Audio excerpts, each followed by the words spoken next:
The wind carried whispers through Millbrook Valley like prayers nobody wanted to answer.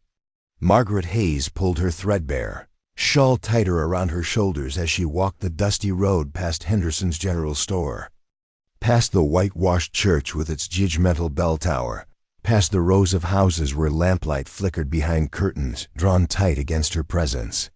Each footstep echoed hollow on the wooden planks of the sidewalk, a lonely rhythm that had become the soundtrack of her exile.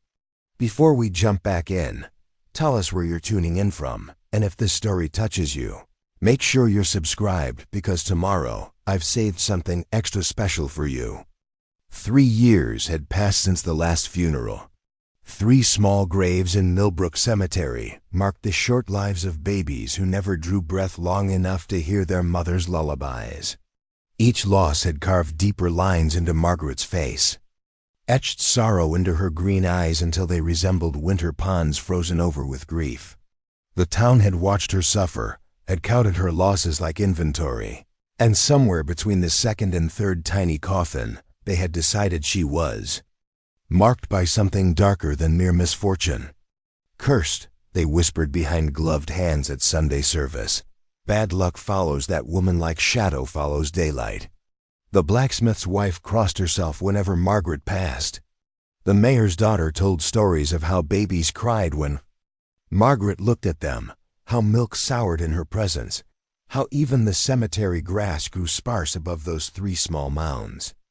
None of it was true, but truth had little power against the hunger for explanation in a world where sometimes bad things happen to good people for no reason at all. Margaret had stopped defending herself months ago. What was the point? Grief had made her thin and hollow-eyed, and in a town where prosperity was measured by the number of children playing in your yard, a childless woman approaching 30 was already suspect. A childless woman who had buried 3 babies was practically a cautionary tale with legs. The cottage where she lived alone sat at the edge of town like an afterthought, its garden overgrown with wild roses that bloomed despite her supposed curse. She had moved there after her husband Thomas died in the lumber mill accident, 2 months after their 3rd baby was buried. The cottage was small, just 2 rooms and a kitchen barely large enough for 1 person, but it was hers. The rent was cheap because nobody else wanted to live so close to the woman the town had branded unlucky. On this particular October evening, as purple twilight settled over the valley like a blanket pulled up to God's chin, Margaret carried a wicker basket filled with the last of her garden's harvest. Carrots still caked with earth, turnips that had grown large and sweet in the cool weather, a few late tomatoes that glowed like rubies in the fading light. She had more vegetables than one woman could eat, and despite everything, she couldn't bear to let good food go to waste. Her destination was a farmhouse that sat alone on Thunder Ridge, accessible only by a winding dirt path that discouraged casual visitors. Most folks in Millbrook had forgotten about the man who lived there, or chose to forget. Daniel McKinney had arrived in the valley 5 years ago with a wagon full of farming tools and a wife whose laughter could be heard clear across the meadow. They had planned to raise cattle and children, to build something lasting on the rich soil of the ridge, but fever had taken his wife during their 2nd winter, and Daniel had retreated into solitude like a wounded animal seeking shelter. He rarely came to town anymore, appearing only when supplies ran desperately low, moving through the streets like a ghost who had forgotten how to haunt properly. His farmhouse, once bright with paint and promise, had weathered to gray. The cattle pen stood empty except for weeds. The garden where his wife had planted herbs had returned to wild grass and thistle. Margaret had never spoken to Daniel McKinney, but she had noticed him during his infrequent visits to town. Tall and lean with work-roughened hands and eyes the color of storm clouds, he carried his grief like a physical weight that bent his shoulders forward. Unlike the townspeople who stared at her with mixture of pity and suspicion, Daniel's gaze when it fell on her held only recognition. The look of one broken person acknowledging another. The path to his farmhouse was steep and rocky, lined with oak trees that dropped their leaves like gold coins on the ground. Margaret's boots crunched through the fallen foliage as she climbed, her breath coming shorter in the thin air. She had made this journey twice before, leaving baskets of vegetables on his porch without knocking, without announcing herself. Each time the basket had been empty when she returned days later. The vegetables presumably eaten or preserved for winter. Tonight felt different. As she crested the final hill and saw the farmhouse silhouetted against the darkening sky, smoke rising from its chimney like a prayer made visible, Margaret felt something shift in her chest. Not hope exactly, but perhaps the possibility of hope. For months she had been living like a person already dead, going through the motions of existence, without really inhabiting her own life. But walking this lonely path with a basket full of food for another lonely soul, she felt a spark of purpose flicker to life. The farmhouse yard was neat despite its air of abandonment. Someone had chopped wood recently. The pile beside the porch was stacked with military precision. The windows were clean, their glass reflecting the last light of day. Daniel McKinney might be a hermit, but he was a meticulous one. Margaret was halfway across the yard when the front door opened. Daniel stood in the doorway, neither welcoming nor hostile, just watching her approach with that careful stillness she recognized from her own life. Up close, she could see that his dark hair needed cutting, that his clothes were clean but mended in several places, that his eyes held the kind of exhaustion that sleep couldn't cure. "Mrs. Hayes," he said, his voice rusty from disuse. "It wasn't a question, Mr. McKinney." She stopped a respectful distance from the porch, suddenly aware of how strange this must look. A woman climbing a mountain at dusk to deliver vegetables to a man she barely knew. In town, such behavior would spark weeks of gossip. But here, with only the wind and the early stars as witnesses, it felt natural as breathing. "I brought vegetables from my garden," she said, lifting the basket slightly. "More than I can use before they spoil." He studied her face in the dim light, and she had the unsettling feeling he could see straight through to her bones. "That's kind of you," he said finally. "But folks in town probably wouldn't appreciate you making this trip." Margaret felt her chin lift with defiance she hadn't shown in months. "I don't much care what folks in town think anymore." Something flickered in Daniel's eyes that might have been amusement. "That makes two of us." He descended the porch steps slowly, his movements deliberate and economical. When he reached her, he was close enough that she could smell the faint scent of wood smoke on his clothes, could see the tiny lines around his eyes that spoke of squinting into sun and wind. He looked down at the basket in her hands, then back at her face. "Would you like to come inside?" The invitation seemed to surprise him as much as it did her. "I've got coffee on the stove. It's been a while since I had company." Margaret hesitated, not because she was afraid of Daniel McKinney, but because accepting his invitation felt like stepping across a threshold she couldn't uncross. In town, she was the cursed woman who lived alone and spoke to no one. Here, on this ridge under the vast sky, she could be something else. Someone else. "I'd like that," she said. The interior of the farmhouse was spare but clean, furnished with handmade furniture that spoke of skill and patience. A fire crackled in the stone hearth, casting dancing shadows on walls lined with books. The kitchen smelled of coffee and bacon, homey scents that made Margaret's chest tight with unexpected longing. This was what she had imagined her own home might feel like someday, before loss had taught her that dreaming was dangerous. Daniel poured coffee into 2 ceramic mugs, the liquid black and strong. He handed her one without asking how she preferred it, and she found she didn't mind. There was something peaceful about sitting at his scarred wooden table, warming her hands around the mug, listening to the wind sigh around the eaves of the house. "How long since you've had a visitor?" she asked. Daniel considered the question seriously. 5 months. Doc Peterson came to check on a cut that went septic. Before that, he shrugged. "Can't remember. Don't you get lonely? Every day." The Honesty of his answer caught her off guard. But lonely's better than being around people who look at you like you're something broken that might be catching. Margaret nodded, understanding flooding through her like warm water. They think I'm cursed, she said. The babies. They think I killed them somehow. With bad luck or wickedness or whatever explanation helps them sleep at night. I know. Daniel's voice was gentle. I've heard the talk. Do you believe it? He met her eyes directly. I believe that sometimes the world breaks people for no good reason. And I believe that broken doesn't mean worthless. Tears pricked at Margaret's eyes, the first she had allowed herself in months. The last one, she whispered. The third baby.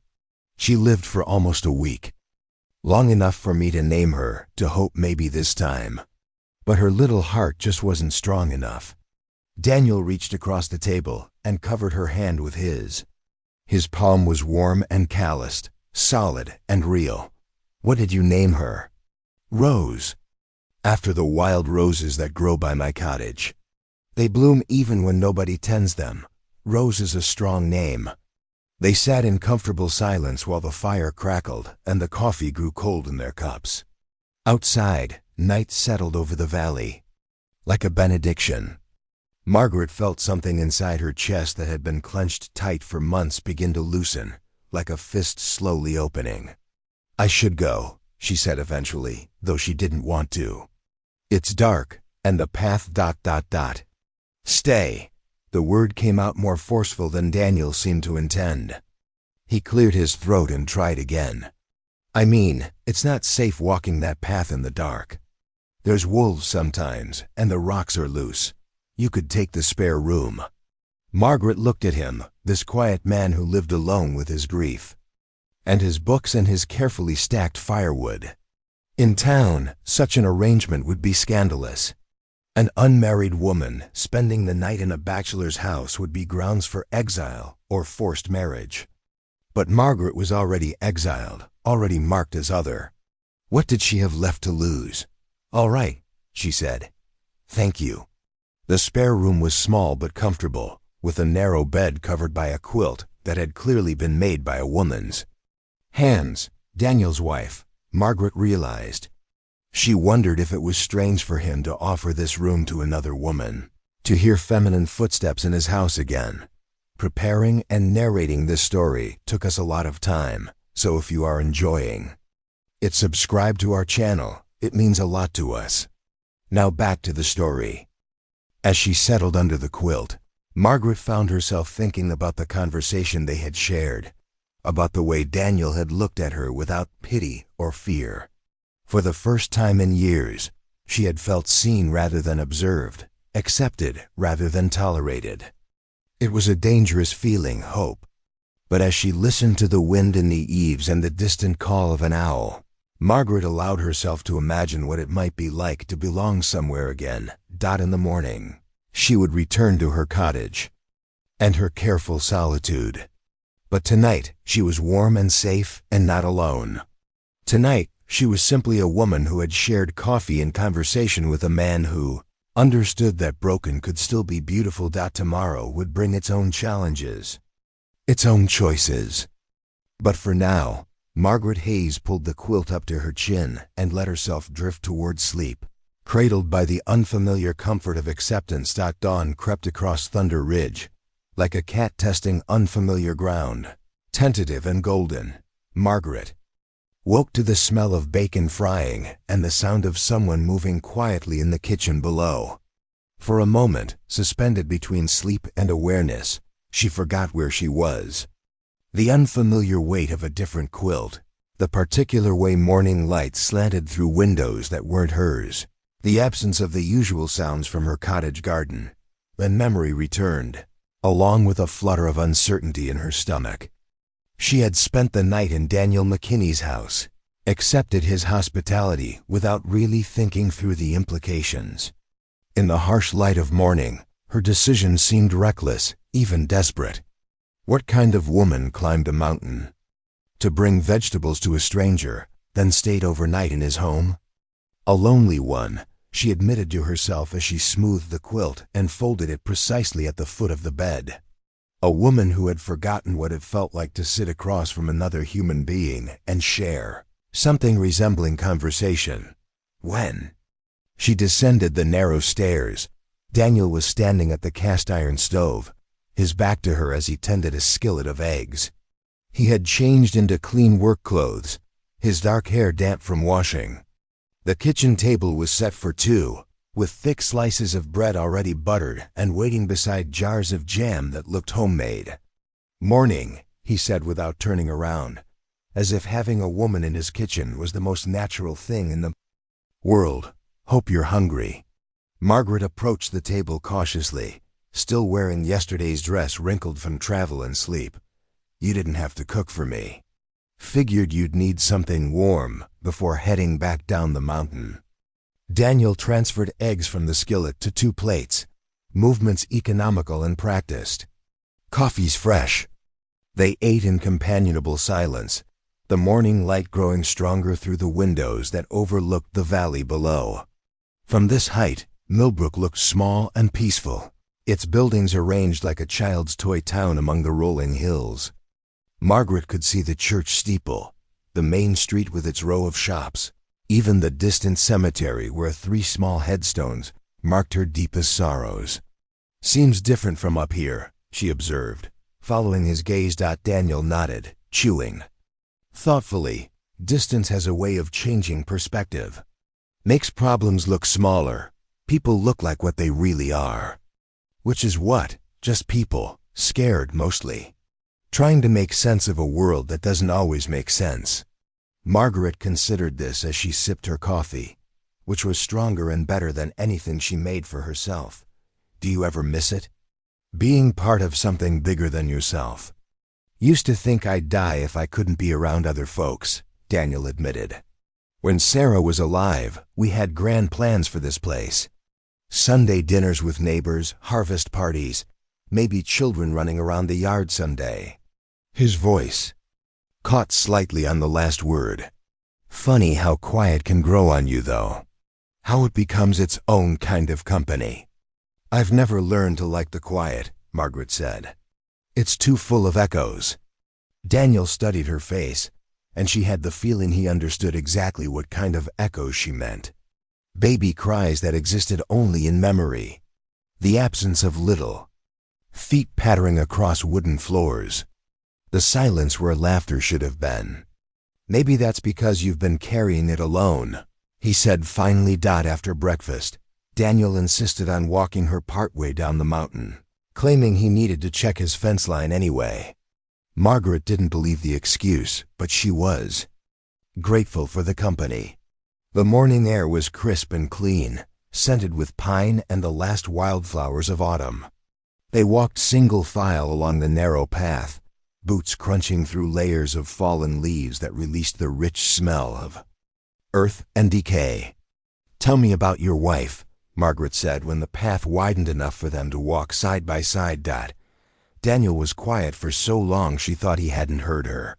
Then he began to speak, his voice careful and measured, as if he were handling something fragile. "Sarah was originally from Pennsylvania. Came west with her brother when their parents died. She had this way of humming while she worked, didn't even realize she was doing it. Drove her brother crazy, but I loved it. Made the house feel alive." He paused to help Margaret over a fallen log, his hand steady and warm on her elbow. "She wanted children more than anything. Used to say she was born to be a mother, that she could feel it in her bones." "That must have made it harder," Margaret said gently. "Losing her before you could start a family." "The fever took her fast. 3 days from healthy to ... double quotes, Daniel's voice trailed off. "I keep thinking if we'd had children, there would be something left of her. Something growing instead of just ... gone." They walked in silence for a while, each lost in their own memories of loss. Margaret found herself studying Daniel's profile, the strong line of his jaw, the way he moved through the forest like he belonged there. He wasn't handsome in the conventional sense, but there was something solid about him that appealed to her. A steadiness that spoke of reliability, of staying power. "What about you?" he asked eventually. "How did you meet your husband?" Margaret's laugh held no humor. "Thomas was the miller's son. We grew up together, knew each other since we were children. Everyone always assumed we'd marry someday. And I suppose we just did. Not much romance to it, really. More like following a path that had already been laid out for us. Did you love him?" The question was blunt, almost rude, but Margaret found she didn't mind the directness. "I thought I did. But looking back, I think I love the idea of him more than the man himself. The idea of being a wife, having a purpose, belonging somewhere." She stepped carefully around a muddy patch in the path. He was kind enough, but distant.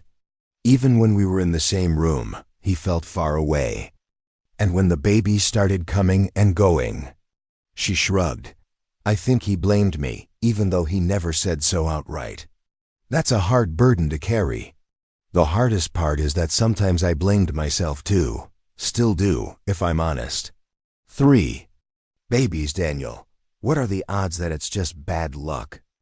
Daniel stopped walking and turned to face her, his gray eyes serious. "Sarah's brother was a doctor back in Pennsylvania. He told me once that some women's bodies just aren't built for carrying babies, no matter how much they want them. Something about the shape of the womb, or the thickness of the blood, or a dozen other things that have nothing to do with character or worthiness or God's favor." Margaret felt tears prick her eyes. The townspeople think differently. The townspeople need someone to blame because accepting that bad things happen randomly is too frightening. It's easier to believe in curses and divine punishment than to admit we're all just stumbling around in the dark, hoping for the best. They resumed walking, the path sloping more steeply now as they approached the valley floor. Margaret felt lighter somehow, as if sharing her story had lifted some invisible weight from her shoulders. It had been so long since anyone had listened to her without judgment, had offered comfort instead of condemnation. "Where will you go?" Daniel asked as they reached the point where the mountain path met the main road into town. "I mean, after today, will you keep living in Millbrook?" Margaret hadn't really considered the question seriously before, but now she found herself thinking about it. "I don't know. The cottage is cheap, and I don't have much money. Thomas left debts at the mill, and I've been working them off by taking in sewing and washing. It would be hard to start over somewhere else, but you've thought about it, every day." The admission surprised her with its honesty.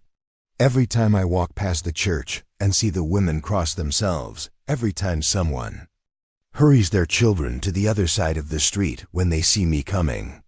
Yes, I've thought about leaving. What stops you?" Margaret considered this as they stood at the crossroads, the morning sun warming her face. "Fear, mostly. This is the only place I've ever lived. These are the only people I've ever known, even if they don't want to know me anymore, and ... She hesitated, then forced herself to continue. "The babies are buried here, in the cemetery behind the church. Leaving feels like abandoning them." Daniel nodded slowly. "I understand that. Sarah's grave is the only thing that kept me here the first year. Couldn't bear the thought of her being alone." "Do you still visit her grave?" "Not as often as I used to. At first I went every day, sometimes twice a day. Talked to her like she could hear me. Brought flowers from her garden." His smile was sad but not bitter. "Eventually, I realized I was talking to myself, and the flowers were just feeding the worms. She's not there anymore, not really. Where is she?" Daniel gestured vaguely at the sky, the trees, the mountains rising around them. "Everywhere and nowhere. In the wind, maybe. In the way the light falls through the leaves. In the memory of her humming." He looked at Margaret with an expression she couldn't quite read. "I think the dead want us to keep living, not spend our lives tending their graves."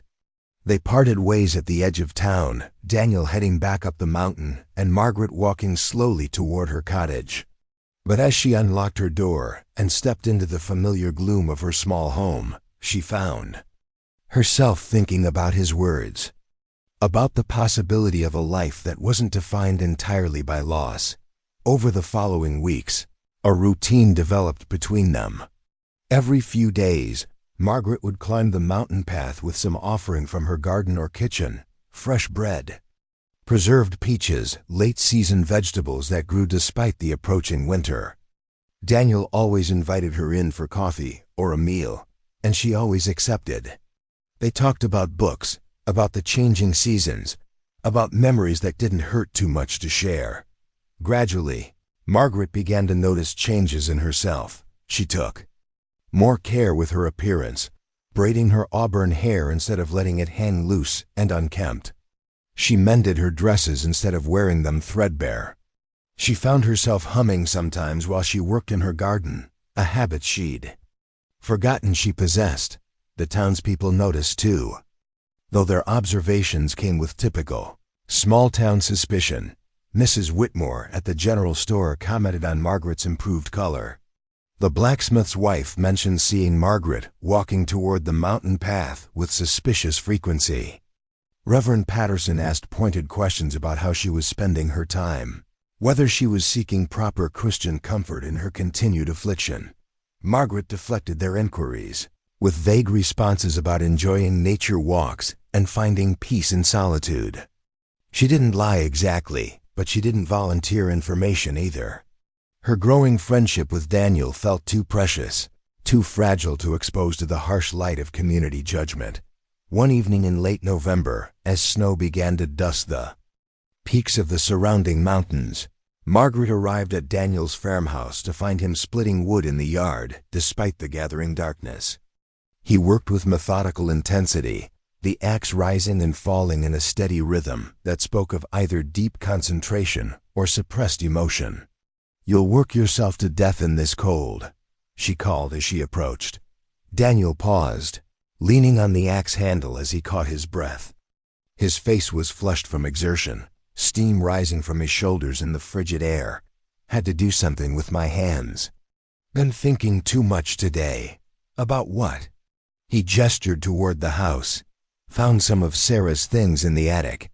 Letters from her family back east, a baby dress she'd started sewing before." He shrugged, unable to finish the sentence. Margaret set down her basket and moved closer. "That must have been difficult." "The thing is, I realized I could barely remember her voice anymore. The way she laughed, the sound of her saying my name. It's all fading, and I don't know if that makes me a terrible person or just human." "It makes you human," Margaret said firmly. "Grief isn't supposed to be permanent, Daniel. It's supposed to change us, teach us something, then let us go." He looked at her with something that might have been gratitude. "How did you get so wise?" "About loss?" "Practice," she said, attempting lightness but meaning it completely. "More practice than any person should need."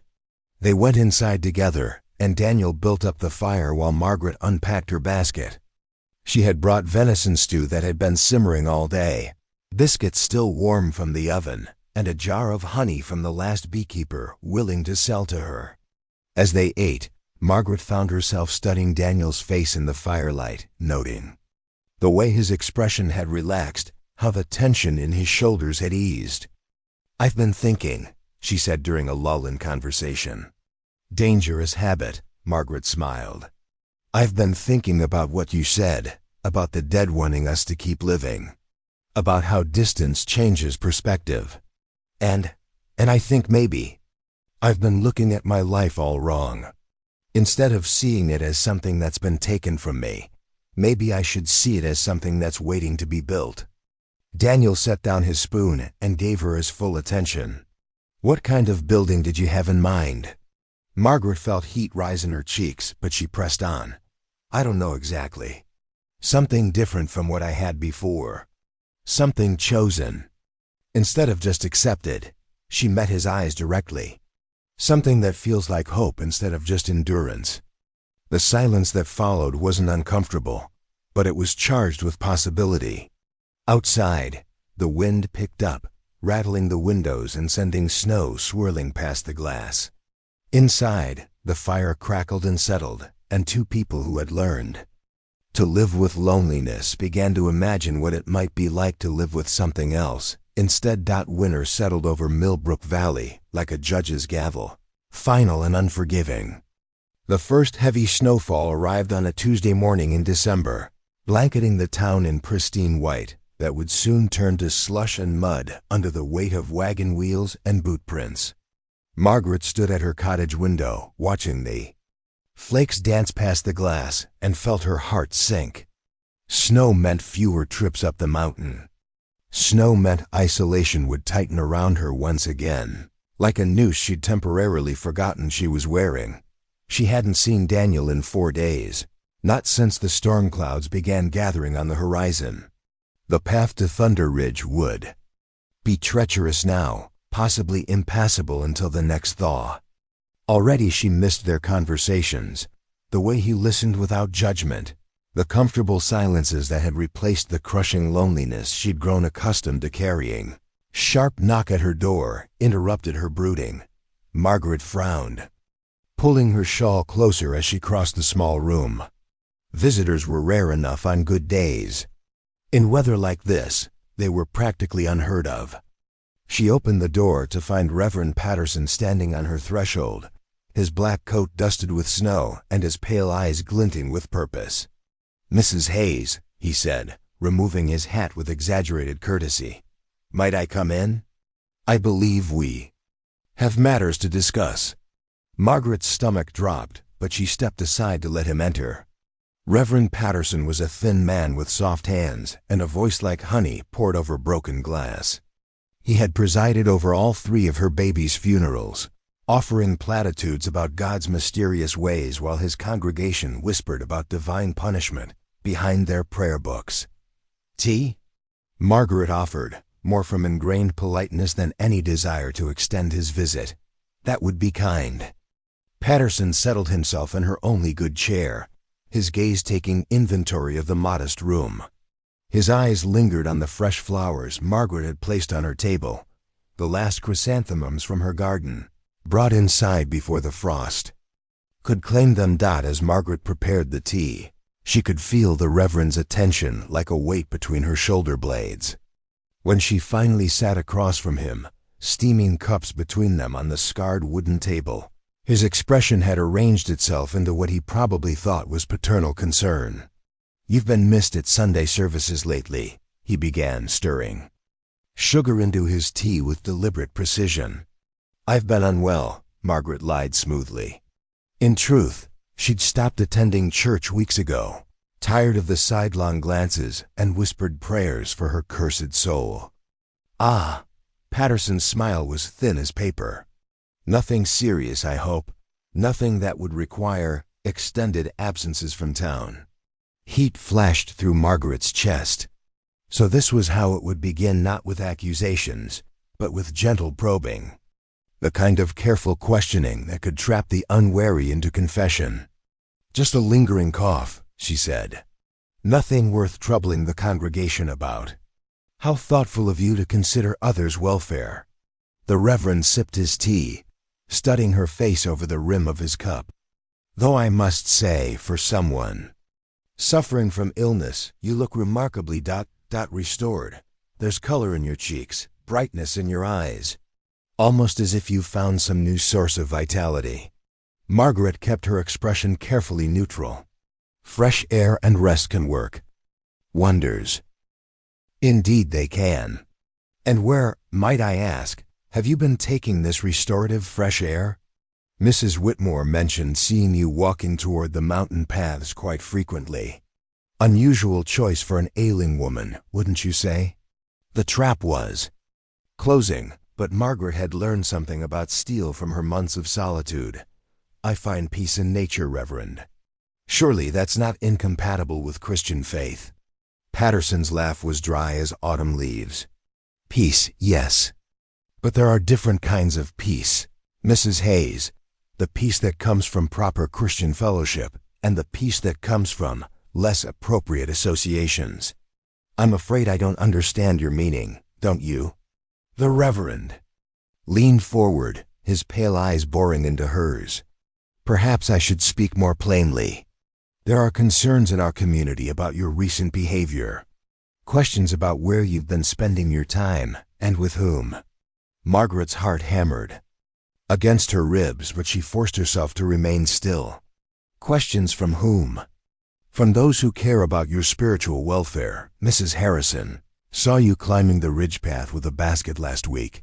Mr. Cooper noticed you returning from that direction after dark on more than one occasion.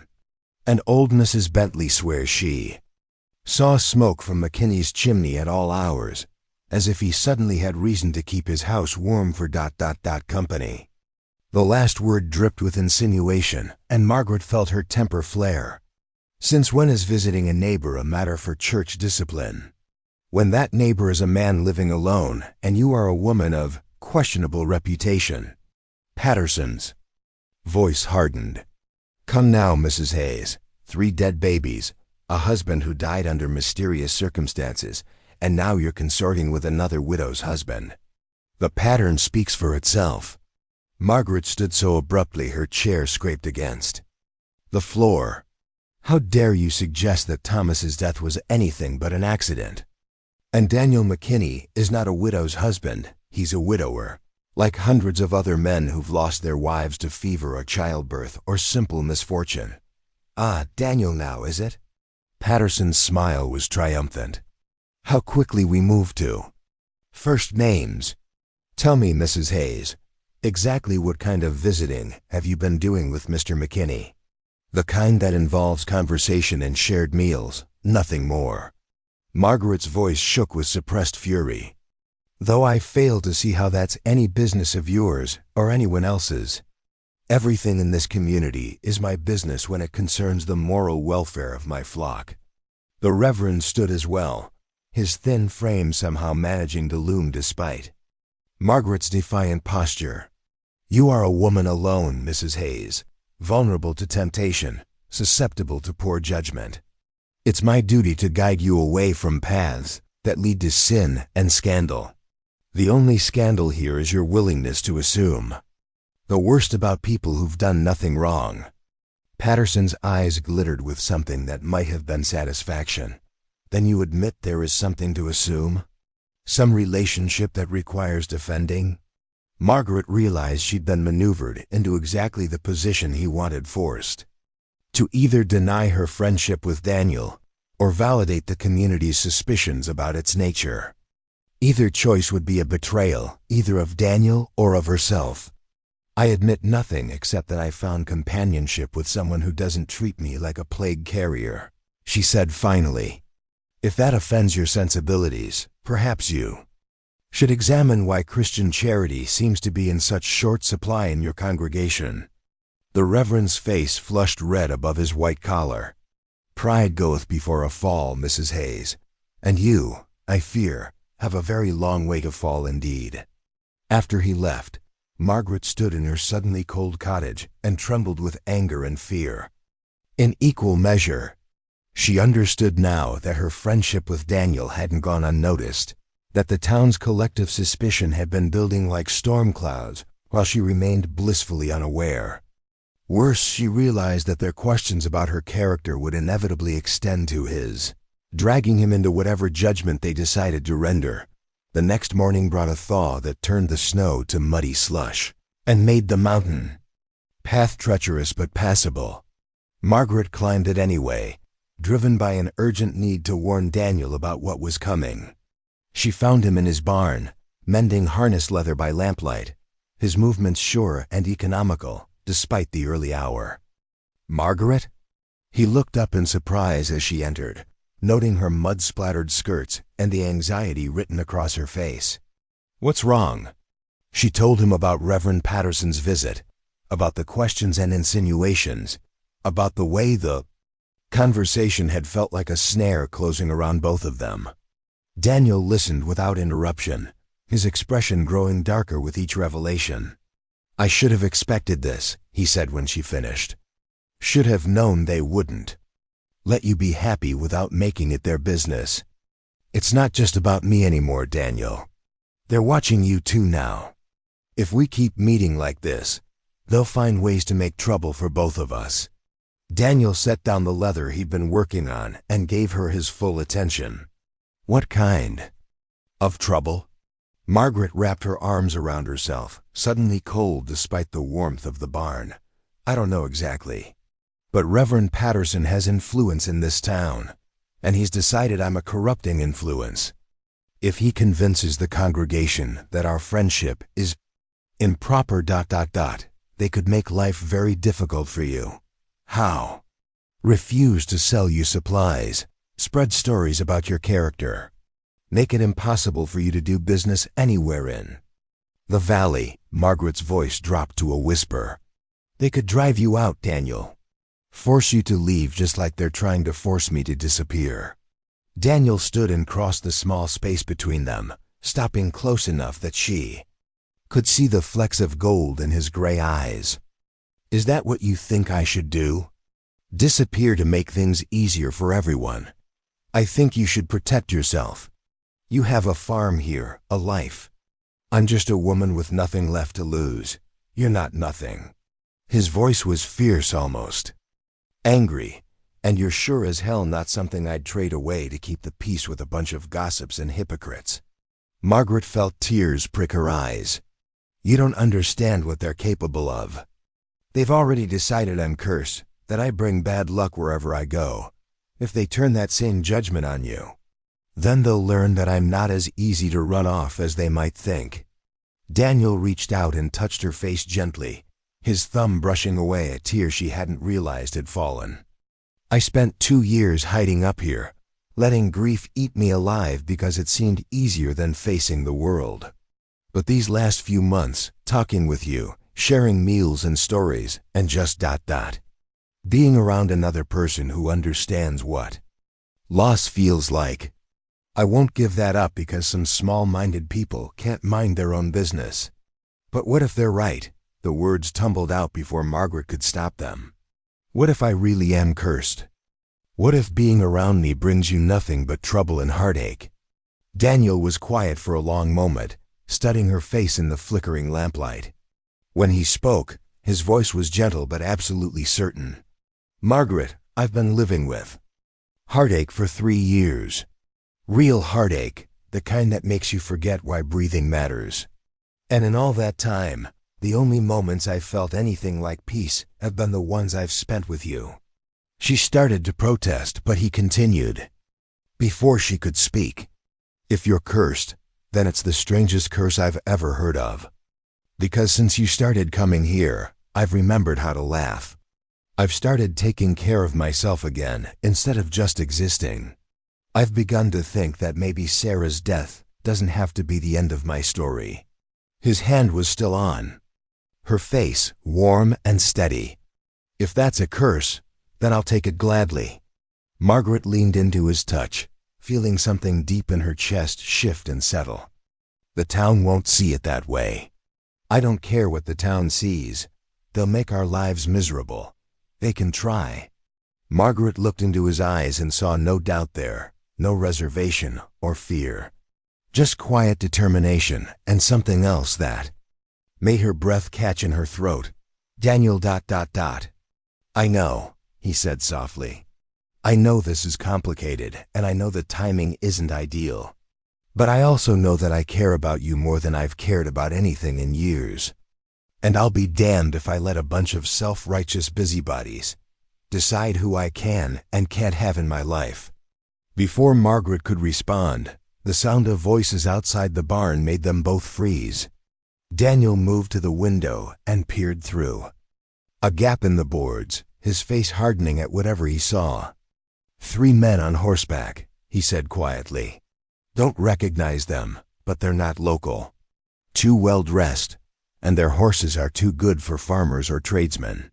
Margaret joined him at the window, her heart sinking as she took in the sight of the approaching riders. They wore dark coats and serious expressions, riding with the kind of purposeful authority that spoke of official business. Behind them, trudging through the mud on foot, came a figure she recognized with a chill of dread. Reverend Patterson, she whispered. Daniel's jaw tightened. Looks like the good Reverend decided to escalate his concerns. The lead writer called out as they approached the barn. "Daniel McKinney, we need to speak with you about a matter of community concern." Daniel squeezed Margaret's hand once briefly. "Whatever happens," he murmured, "don't let them make you feel ashamed of anything we've done. There's nothing shameful about two lonely people finding comfort in each other's company." Then he straightened his shoulders and walked out to meet whatever judgment the town had decided to deliver. The lead rider dismounted with the practiced ease of a man accustomed to authority. He was tall and broad-shouldered, wearing a wool coat that spoke of city tailoring and boots that had never touched a plow. His hair was silver beneath a black hat, and his eyes held the calculating coldness of someone who made his living rendering judgment on others. "Mr. McKinney," he said, his voice carrying the crisp authority of education and position, "I am Judge Harrison Caldwell from the county seat.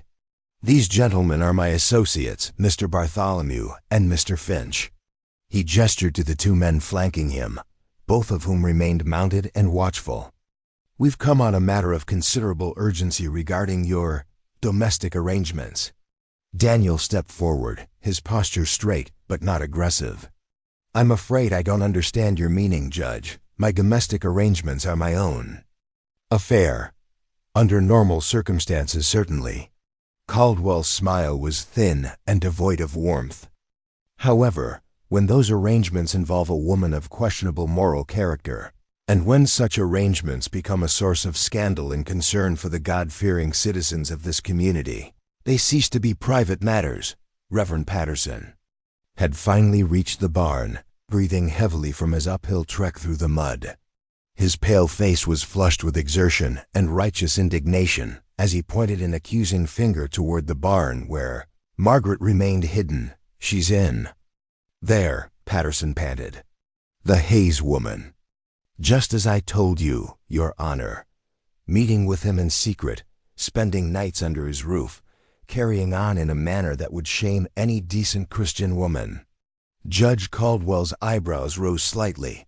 "Is this true, Mr. McKinney? Is Mrs. Hayes currently on your property?" Daniel's jaw tightened, but his voice remained steady. "Margaret Hayes is a friend who has visited my home on several occasions. There's nothing secretive or shameful about our friendship." "Friendship." Caldwell repeated the word as if tasting something unpleasant. "I see. And this friendship includes overnight visits, shared meals, extended periods of time spent alone together without proper chaperonage. It includes conversation between two adults who have found comfort in each other's company during difficult times." Comfort. Again, that tone of distaste. "Mr. McKinney, I must ask you directly. Have you engaged in intimate relations with Mrs. Hayes?" The question hung in the cold air like an accusation. Daniel's hands clenched into fists at his sides, and for a moment Margaret feared he might strike the judge. Instead, he drew himself up to his full height and met Caldwell's gaze without flinching. "That question is insulting to both myself and Mrs. Hayes," Daniel said quietly, "and I refuse to dignify it with an answer." "Your refusal to answer is answer." "Enough," Reverend Patterson interjected, his voice shrill with triumph. "A man with nothing to hide would have no trouble proclaiming his innocence." Judge Caldwell raised a hand to silence the Reverend. "Mr. McKinney, I'm going to be frank with you. This community has raised serious concerns about Mrs. Hayes's influence on both herself and others. She is a woman who has buried 3 children under suspicious circumstances, whose husband died in what some consider questionable fashion, and who now appears to be ensnaring another man in her web of misfortune." "Misfortune isn't contagious," Daniel replied coldly, "isn't it?" Caldwell's voice sharpened. "Let me tell you what I've learned about Margaret Hayes during my investigation. 3 babies, all dead within days of birth, despite appearing healthy. Initially, a husband who fell into mill machinery while working alone machinery he'd operated safely for years without incident. A pattern of tragedy that follows this woman like a shadow. He paused for effect. And now she's attached herself to you. A man who lost his own wife to sudden illness shortly after settling in this valley. Margaret pressed her hand to her mouth to stifle a gasp. They were twisting everything, making coincidences sound like evidence, turning natural grief into something sinister and calculated. Sarah died of fever, Daniel said, his voice dangerous. The same fever that killed 6 other people that winter. There was nothing suspicious about her death. Perhaps not, Caldwell conceded. But can you say the same about your recent ... recovery from grief? About your sudden willingness to open your home and heart to another woman? Some might suggest that Mrs. Hayes has used unnatural means to influence your emotions, to cloud your judgment and make you susceptible to her charms. Daniel laughed, a harsh sound that held no humor. Unnatural means? You mean witchcraft, Judge? Is that what you're accusing her of? I'm suggesting that there are forces in this world that Christian men should guard against. Forces that prey on the vulnerable and the grieving. Caldwell's voice took on the cadence of a sermon. The Bible warns us about strange women who seek to lead righteous men astray, whose lips drop like honeycombs, but whose ways lead to death. The Bible also warns about bearing false witness and judging others, Daniel shot back. But I suppose that's less convenient when you're trying to run an innocent woman out of town. Reverend Patterson stepped forward, his face mottled with anger. Innocent? That woman has brought nothing but death and sorrow wherever she goes. 3 babies dead, a husband dead, and now she's set her sights on you. How long before misfortune finds you too, Mr. McKinney? How long before her curse claims another victim? The only curse here is your willingness to blame a grieving woman for tragedies she had no power to prevent. Judge Caldwell gestured to his associates, who dismounted and began to flank Daniel. Mr. McKinney, I'm going to ask you one more time. To produce Mrs. Hayes, we need to speak with her directly about these allegations. What allegations, exactly? Daniel demanded. What specific crimes are you accusing her of? Moral turpitude, conduct unbecoming a Christian woman, practicing dark arts. Take your pick. Caldwell's patience was clearly wearing thin. The point is that her continued presence in this community is detrimental to public order and moral welfare. So you've decided to drive her out based on gossip and superstition. We've decided to offer her a choice. The judge's smile was coldly satisfied. She can leave Millbrook Valley voluntarily tonight with a small sum to help her establish herself elsewhere. Or she can face formal charges and a public trial that will expose every detail of her sordid history to scrutiny. Margaret couldn't bear to hear any more. She stepped out of the barn, her chin raised despite the fear coursing through her veins. All eyes turned to her as she walked to Daniel's side, and she felt the weight of their judgment like a physical blow. There's no need to speak about me as if I'm not here, she said, surprised by how steady her own voice sounded. If you have accusations to make them to my face. Judge Caldwell studied her with obvious distaste. Mrs. Hayes, how convenient that you should appear just as we were discussing your future. My future is my own to decide. Is it? Caldwell's voice was silky with false concern. Because from where I stand, it looks like you've been making decisions that affect this entire community. Decisions that have brought scandal and division to a previously peaceful town. Margaret felt heat rise in her cheeks. The only scandal here is your willingness to persecute a woman for finding friendship after loss. Friendship. Reverend Patterson spat the word like a curse. Is that what you call spending nights in an unmarried man's home? Is that what you call the unnatural hold you've gained over his affections? I call it 2 people who understand each other's grief, offering each other comfort and companionship. Margaret replied firmly, nothing more, nothing less. Then you won't object to submitting to examination by a proper physician, Judge Caldwell said smoothly, to prove that your virtue remains intact, that your relationship with Mr. McKinney has been entirely proper. The suggestion hit Margaret like a physical blow. The thought of being examined like livestock, of having her body scrutinized by strangers to prove her innocence, made her stomach turn with revulsion and shame. "That's barbaric," Daniel snarled, stepping protectively in front of Margaret. "You have no right to make such demands." "We have every right to protect this community from moral contamination," Caldwell replied coldly. "Mrs. Hayes can submit to examination and prove her innocence, or she can accept our generous offer to relocate elsewhere." "And if I refuse both options?" Margaret asked, though she already knew the answer. "Then you'll face charges of moral turpitude, practicing witchcraft, and contributing to the delinquency of a previously respectable man." Caldwell's smile was razor-sharp. "I think you'll find that a public trial would be unpleasant for all concerned."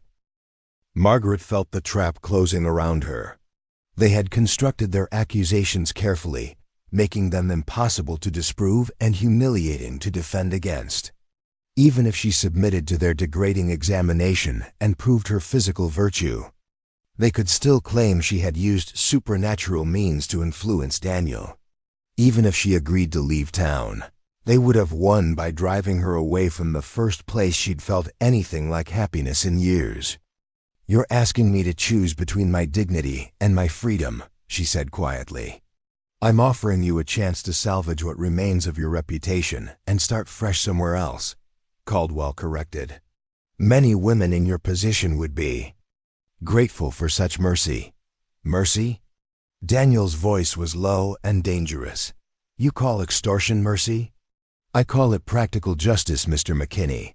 Mrs. Hayes has proven herself to be a disruptive influence.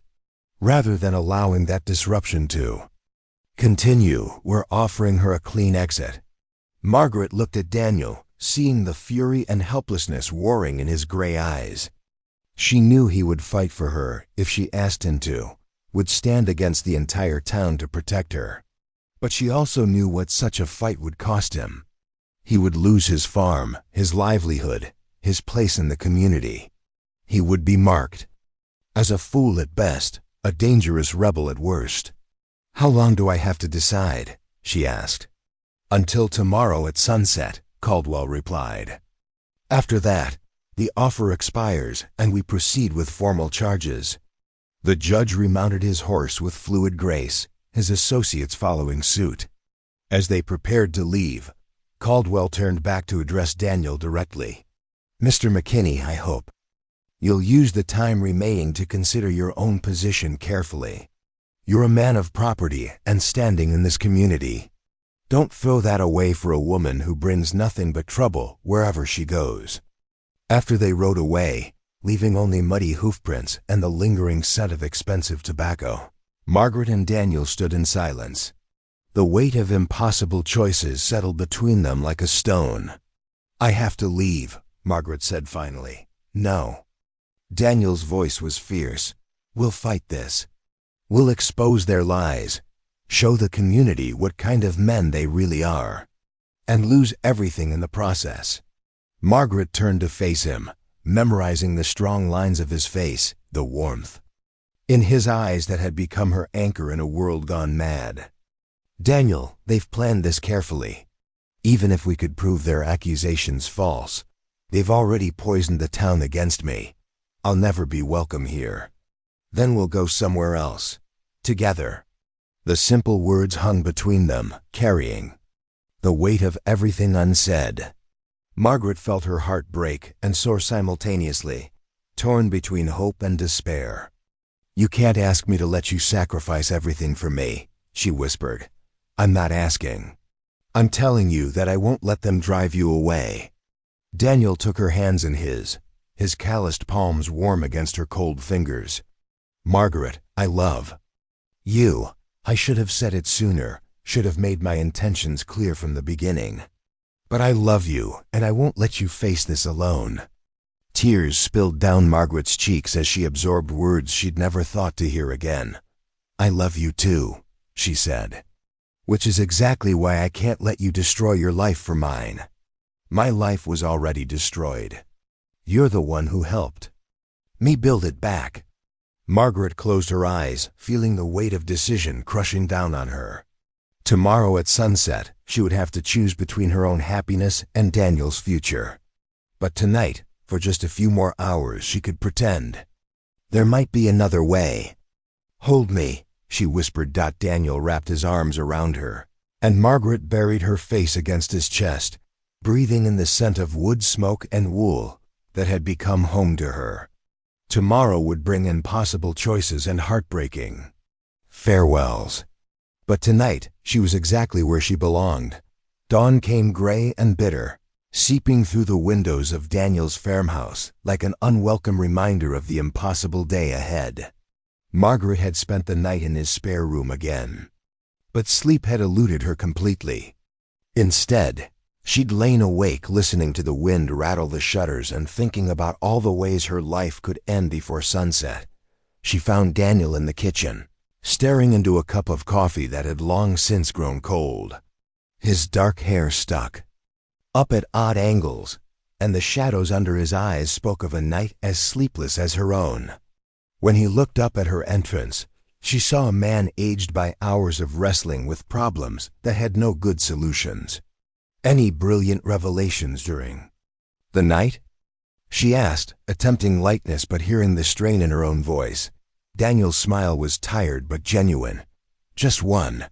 Whatever you decide, I'm with you. If you want to fight, we fight. If you want to run, we run together.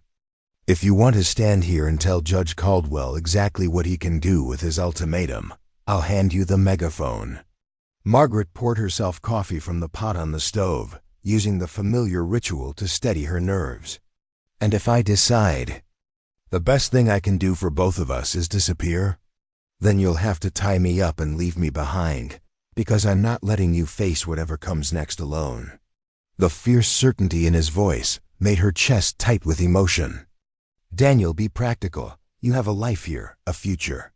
I'm just a woman with a past full of other people's graves." "You're the woman I love," he said simply. "And that makes you my future, graves and all."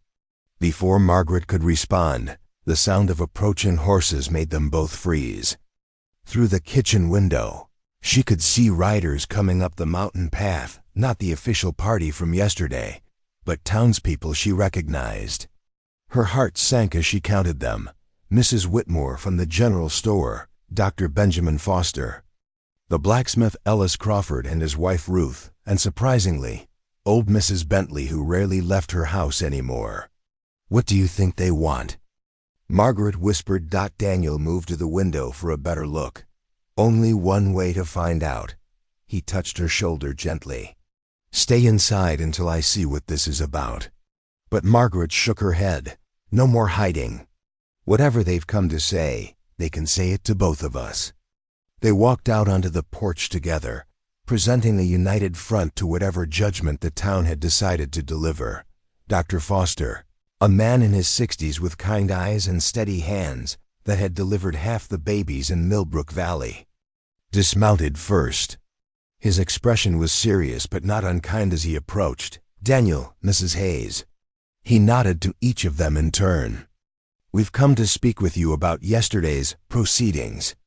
If you've come to add your voices to Judge Caldwell's ultimatum, you can save your breath," Daniel said coldly.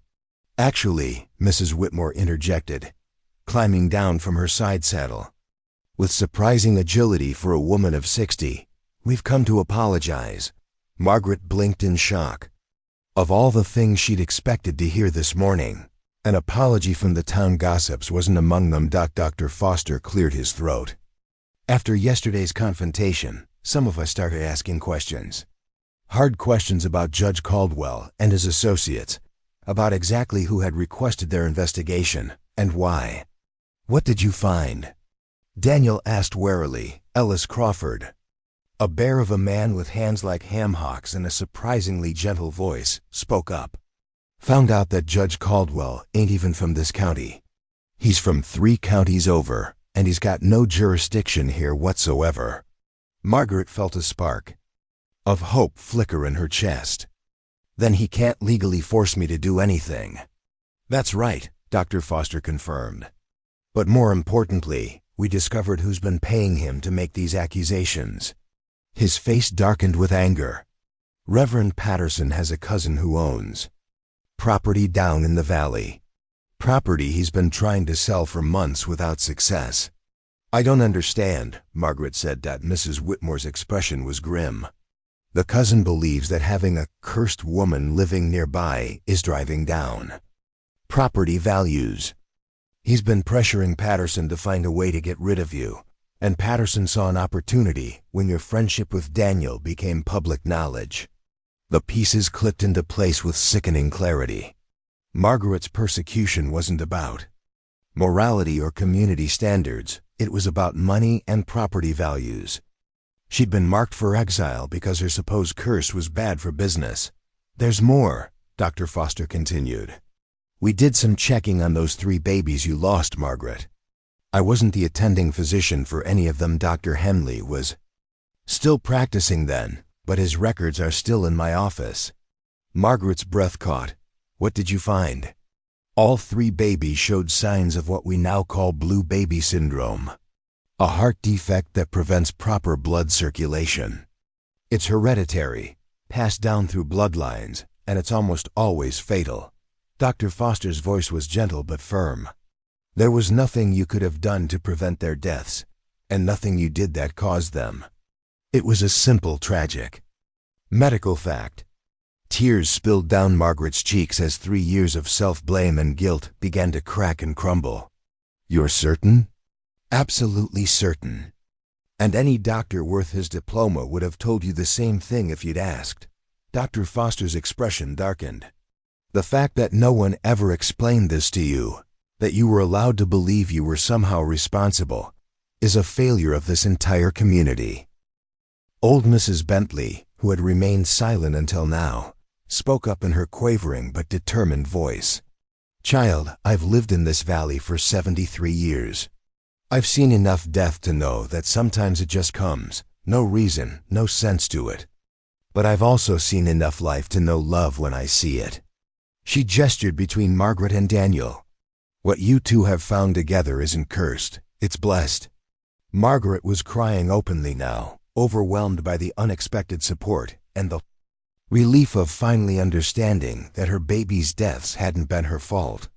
Daniel moved to her side, wrapping a protective arm around her shoulders. "Why are you telling us this now?" he asked. "Yesterday, when Caldwell was making his accusations, where were these voices of reason?" Ellis Crawford had the grace to look ashamed. "We were scared," he admitted. "Scared of getting involved, scared of making waves.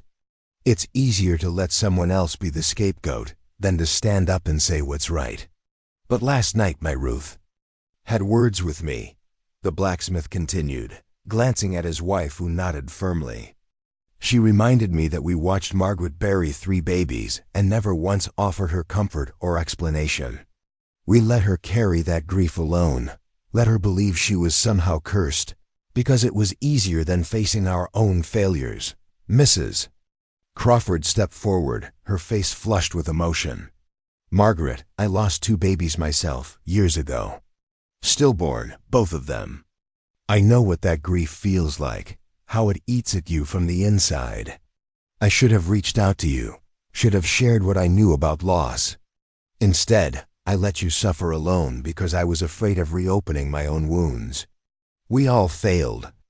You," Dr. Foster said quietly. "And we failed Daniel too, letting him grieve alone on this mountain instead of offering the support a neighbor deserves. Yesterday's confrontation made us realize that our silence had become complicity in a great injustice." Margaret wiped her eyes with the back of her hand, struggling to process this complete reversal of everything she'd believed about her place in the community. What happens now? Judge Caldwell still expects an answer by sunset. Judge Caldwell can expect whatever he likes, Mrs. Whitmore said tartly. But he'll be getting it from all of us, not just you. We've already sent word to the real county judge about this fraud, and to the state authorities about Patterson's scheme. "You mean?" "We mean you don't have to go anywhere unless you want to," Dr. Foster said firmly. "This community owes you." Better than exile and persecution. We owe you the chance to build a life here, if that's what you choose. Daniel's arm tightened around Margaret's shoulders. And what about the scandal? The gossip about our relationship? Old Mrs. Bentley cackled. Like a pleased hen. Scandal? Boy, the only scandal here is that you haven't married the girl yet. Two adults who found comfort and love after loss. That's cause for celebration, not condemnation. Mrs. Crawford nodded emphatically. Margaret, if you'll have us, we'd like to help plan a proper wedding. Something to show this whole valley that you're not cursed. You're cherished.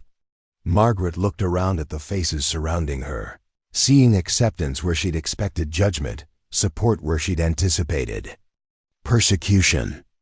It was almost too much to believe, this sudden reversal of fortune. I don't understand, she said weakly. Yesterday you were ready to see me driven out of town. Yesterday we were cowards, Alice Crawford said bluntly. Today we're trying to be better. Dr. Foster stepped closer, his expression earnest.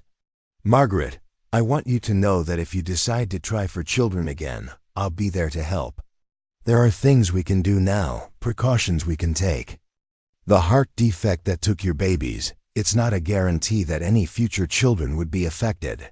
The words hit Margaret like a physical blow. After years of believing she was barren by divine curse, the possibility of motherhood seemed as distant as the moon. But seeing the hope in Daniel's eyes, feeling the support of people she'd thought lost to her forever, she began to let herself imagine a different future. And if we can't have children, she asked quietly, then you'll be a family of two, Mrs. Bentley said firmly. And this community will be richer for having you in it. As the townspeople prepared to leave, promising to return later with supplies for an impromptu wedding feast, Margaret found herself alone with Daniel on the porch. The morning sun had finally broken through the clouds, casting everything in golden light that made the world seem newly made. So, Daniel said, his voice carefully casual, I believe someone mentioned something about a wedding. Margaret turned to face him, seeing her own wonder reflected in his gray eyes. Daniel McKinney, are you proposing to me on my porch in front of half the town? Actually, it's my porch, he corrected with a grin. But yes, I suppose I am. Margaret Hayes, will you marry me? Will you help me turn this lonely farmhouse into a home? Will you let me spend the rest of my life proving that love is stronger than any curse? Margaret stood on her tiptoes and kissed him, tasting coffee and hope and the promise of a future she'd never dared to dream. When they broke apart, both were laughing through tears of relief and joy. Yes, she whispered against his lips. Yes to all of it. In the distance, church bells began to ring, not in warning or judgment, but in celebration. Judge Caldwell and his ultimatum seemed as distant as yesterday's storms. Tomorrow would bring its own challenges, but today held the promise of belonging, of acceptance, of love that was stronger than fear. Margaret Hayes had been called cursed for losing 3 babies. But Daniel McKinney had called her his blessing, and the town was finally beginning to agree. The transformation of Millbrook Valley over the next 3 days bordered on miraculous. What had begun as a community conspiracy to exile Margaret Hayes had evolved into an elaborate celebration of redemption and love. Word of the upcoming wedding spread through the valley like wildfire, but this time the gossip carried joy instead of judgment. Mrs. Crawford had taken charge of wedding preparations with the efficiency of a military general, organizing the women of the town into committees responsible for everything from decorations to the wedding feast. Margaret found herself swept along in a whirlwind of activity that left her dizzy with disbelief. These same women who had crossed themselves when she passed were now debating the merits of wildflower bouquets versus cultivated roses, arguing over recipes for wedding cake, and insisting she needed a proper dress for the occasion. You can't be married in that old brown wool, Mrs. Whitmore declared with characteristic bluntness as she surveyed Margaret's limited wardrobe. A woman only gets married once, if she's lucky, and it should be memorable. Twice in my case, Margaret corrected. Gently, but her protest was ignored. That was before, Mrs. Crawford said firmly. This is your real beginning. The dress they created for her was a masterpiece of community cooperation. Mrs. Patterson, the Reverend's wife, who had remained conspicuously absent from her husband's persecution campaign, contributed silk, the color of winter sky that she'd been saving for her own daughter's wedding. The banker's wife offered delicate lace that had belonged to her grandmother. Even young Sally Morrison, barely 16 and newly married herself, contributed pearl buttons that had been a wedding gift. Margaret stood for fittings in Mrs. Crawford's parlor, surrounded by women whose names she was still learning, listening to their chatter about hemlines and necklines and the proper length for a widow's veil. It felt surreal, this acceptance after so many months of isolation. Part of her kept waiting for the dream to shatter, for someone to remember she was supposed to be cursed and drive her away again. "You're holding your breath," observed Mrs. Elena Vasquez, the seamstress who had moved to Millbrook from Santa Fe the previous year. Her fingers were steady and sure as she pinned the bodice, her dark eyes kind but penetrating. "This happiness, it frightens you, yes?" Margaret nodded, not trusting her voice.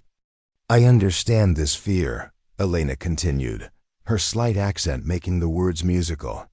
"In my country, I lost a husband to bandits, 2 children to sickness. When I came here, I thought I would carry that sorrow forever.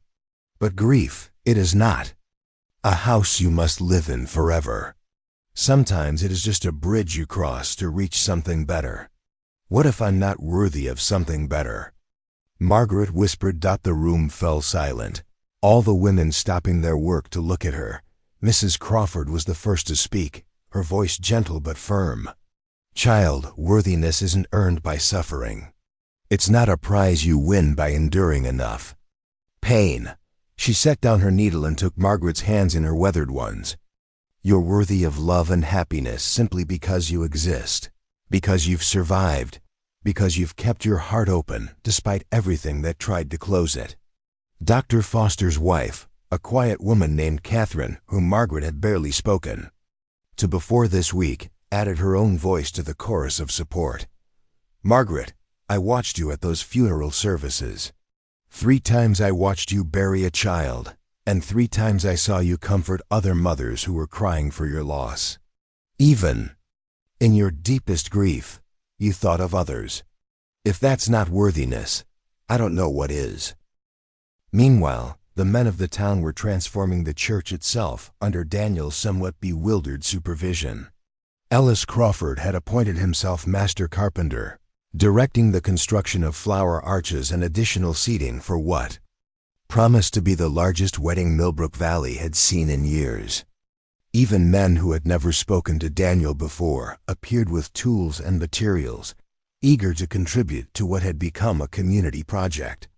"Never seen anything like it," mused Henry Walsh, the banker, as he helped Daniel string lanterns from the church rafters. "Yesterday they wanted to run your bride out of town. Today they're building her a cathedral." Daniel paused in his work to study the man's face. "What changed their minds?" Henry's expression grew thoughtful. "Shame, mostly. And the realization that we'd been played for fools by Patterson and his cousin. But more than that. He gestured at the bustling activity around them. "I think folks remembered what a community is supposed to be. Not a collection of people pointing fingers at each other, but neighbors taking care of neighbors." The biggest surprise came on the second day of preparations, when a carriage rolled into town bearing an unexpected visitor. Judge Robert Sterling, the legitimate county judge, had come to investigate the fraudulent activities of his impostor. He was a man in his 50s with silver hair and sharp blue eyes that missed nothing as he surveyed the wedding preparations. "I understand there's been some controversy regarding Mrs. Hayes," he said when Daniel and Margaret met with him in Dr. Foster's office. "Manufactured controversy," Daniel replied firmly. based on superstition and greed. Judge Sterling nodded. So I've gathered from the reports I've received, Mr. Caldwell and his associates have been arrested in the next county over for impersonating court officials. As for Reverend Patterson, double quotes, his expression darkened. He's been removed from his position pending investigation into his role in this scheme. Margaret felt a weight lift from her shoulders that she hadn't even realized she'd been carrying. What happens now? Now you get married, if that's what you want, the judge said with a smile. And you do it with the full support and protection of the law. I'll be performing the ceremony myself, if you'll have me. Consider it the county's apology for the harassment you've endured. The wedding day dawned clear and bright, with autumn sunlight streaming through the stained glass windows of the church and painting rainbow patterns on the wooden pews. Margaret woke in Mrs. Crawford's guest room, where she'd spent the night in accordance with tradition, and found a breakfast tray waiting with a note from her hostess. A bride needs strength for the day ahead. As she prepared for the ceremony, surrounded by women who had become friends through shared purpose, Margaret caught sight of herself in the mirror and barely recognized the woman looking back. The blue silk dress fit her perfectly, its elegant lines making her appear taller and more regal than she'd ever felt. The lace veil, delicate as morning frost, framed her face in a way that highlighted her green eyes and auburn hair. But more than the clothes, it was the expression on her face that transformed her, the look of a woman who had found her place in the world. You look like a princess from a fairy tale, breathed young Sally Morrison, who had appointed herself Margaret's personal attendant for the day. I feel like someone else entirely, Margaret admitted, smoothing the silk skirt with trembling hands. You feel like yourself, Mrs. Crawford corrected, maybe for the first time in years. The church was packed beyond capacity when Margaret arrived, in the decorated carriage that Ellis Crawford had insisted on providing. People stood along the walls and spilled out onto the church steps, not just from Millbrook but from neighboring towns, who had heard about the wedding and come to witness what was being called a miracle of community redemption. Daniel waited at the altar in a new black suit that the town tailor had worked through the night to complete. His dark hair was neatly combed, his face freshly shaved, but it was his eyes that took Margaret's breath away. They held such love, such certainty, such joy that she felt her own doubts dissolve like morning mist.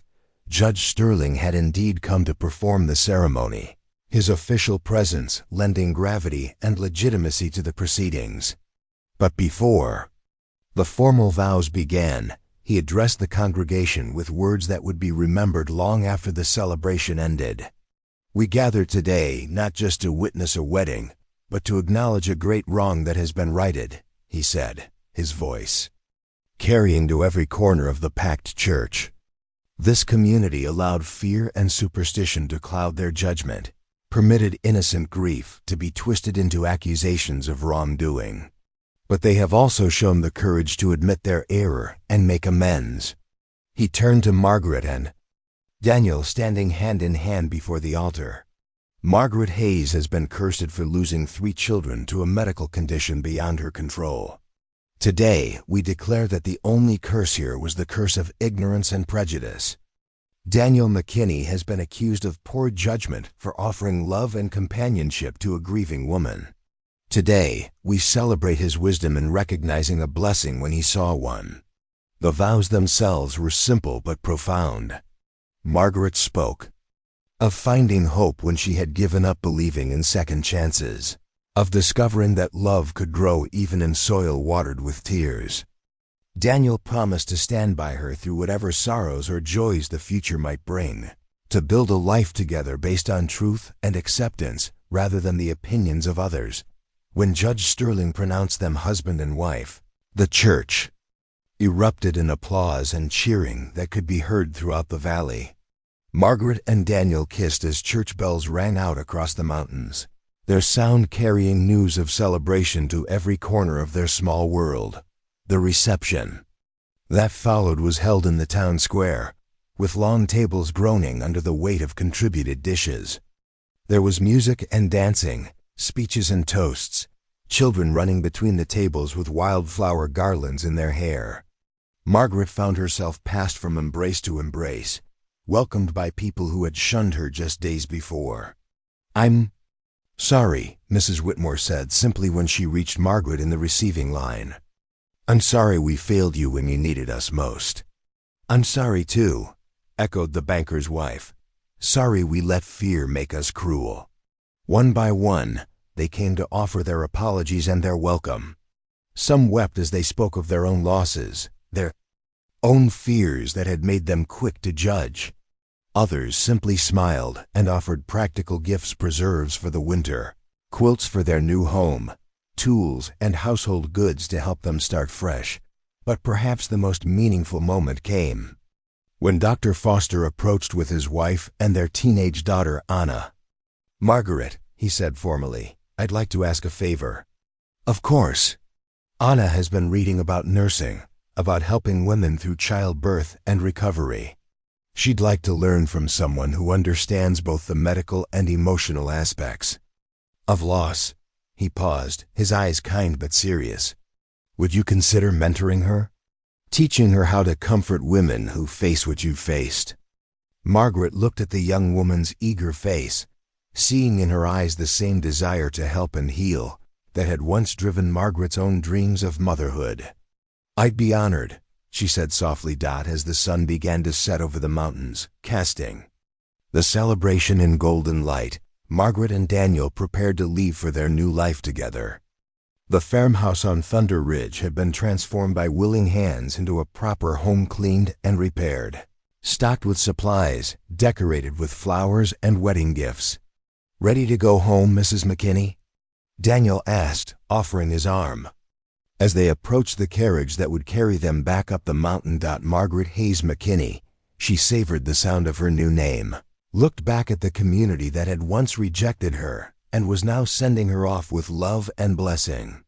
Then she looked at her husband, this good man who had seen past her supposed curse to the woman underneath. "Yes," she said, taking his arm and stepping into their shared future. "I'm ready to go home."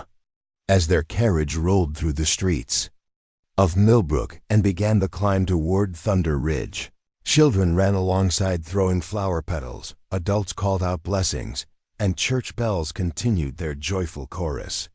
Margaret had been cursed for losing 3 babies, but she was leaving her wedding day as a beloved member of a community that had learned the difference between judgment and justice, between fear and faith. The celebration had revealed unexpected depths within the townspeople.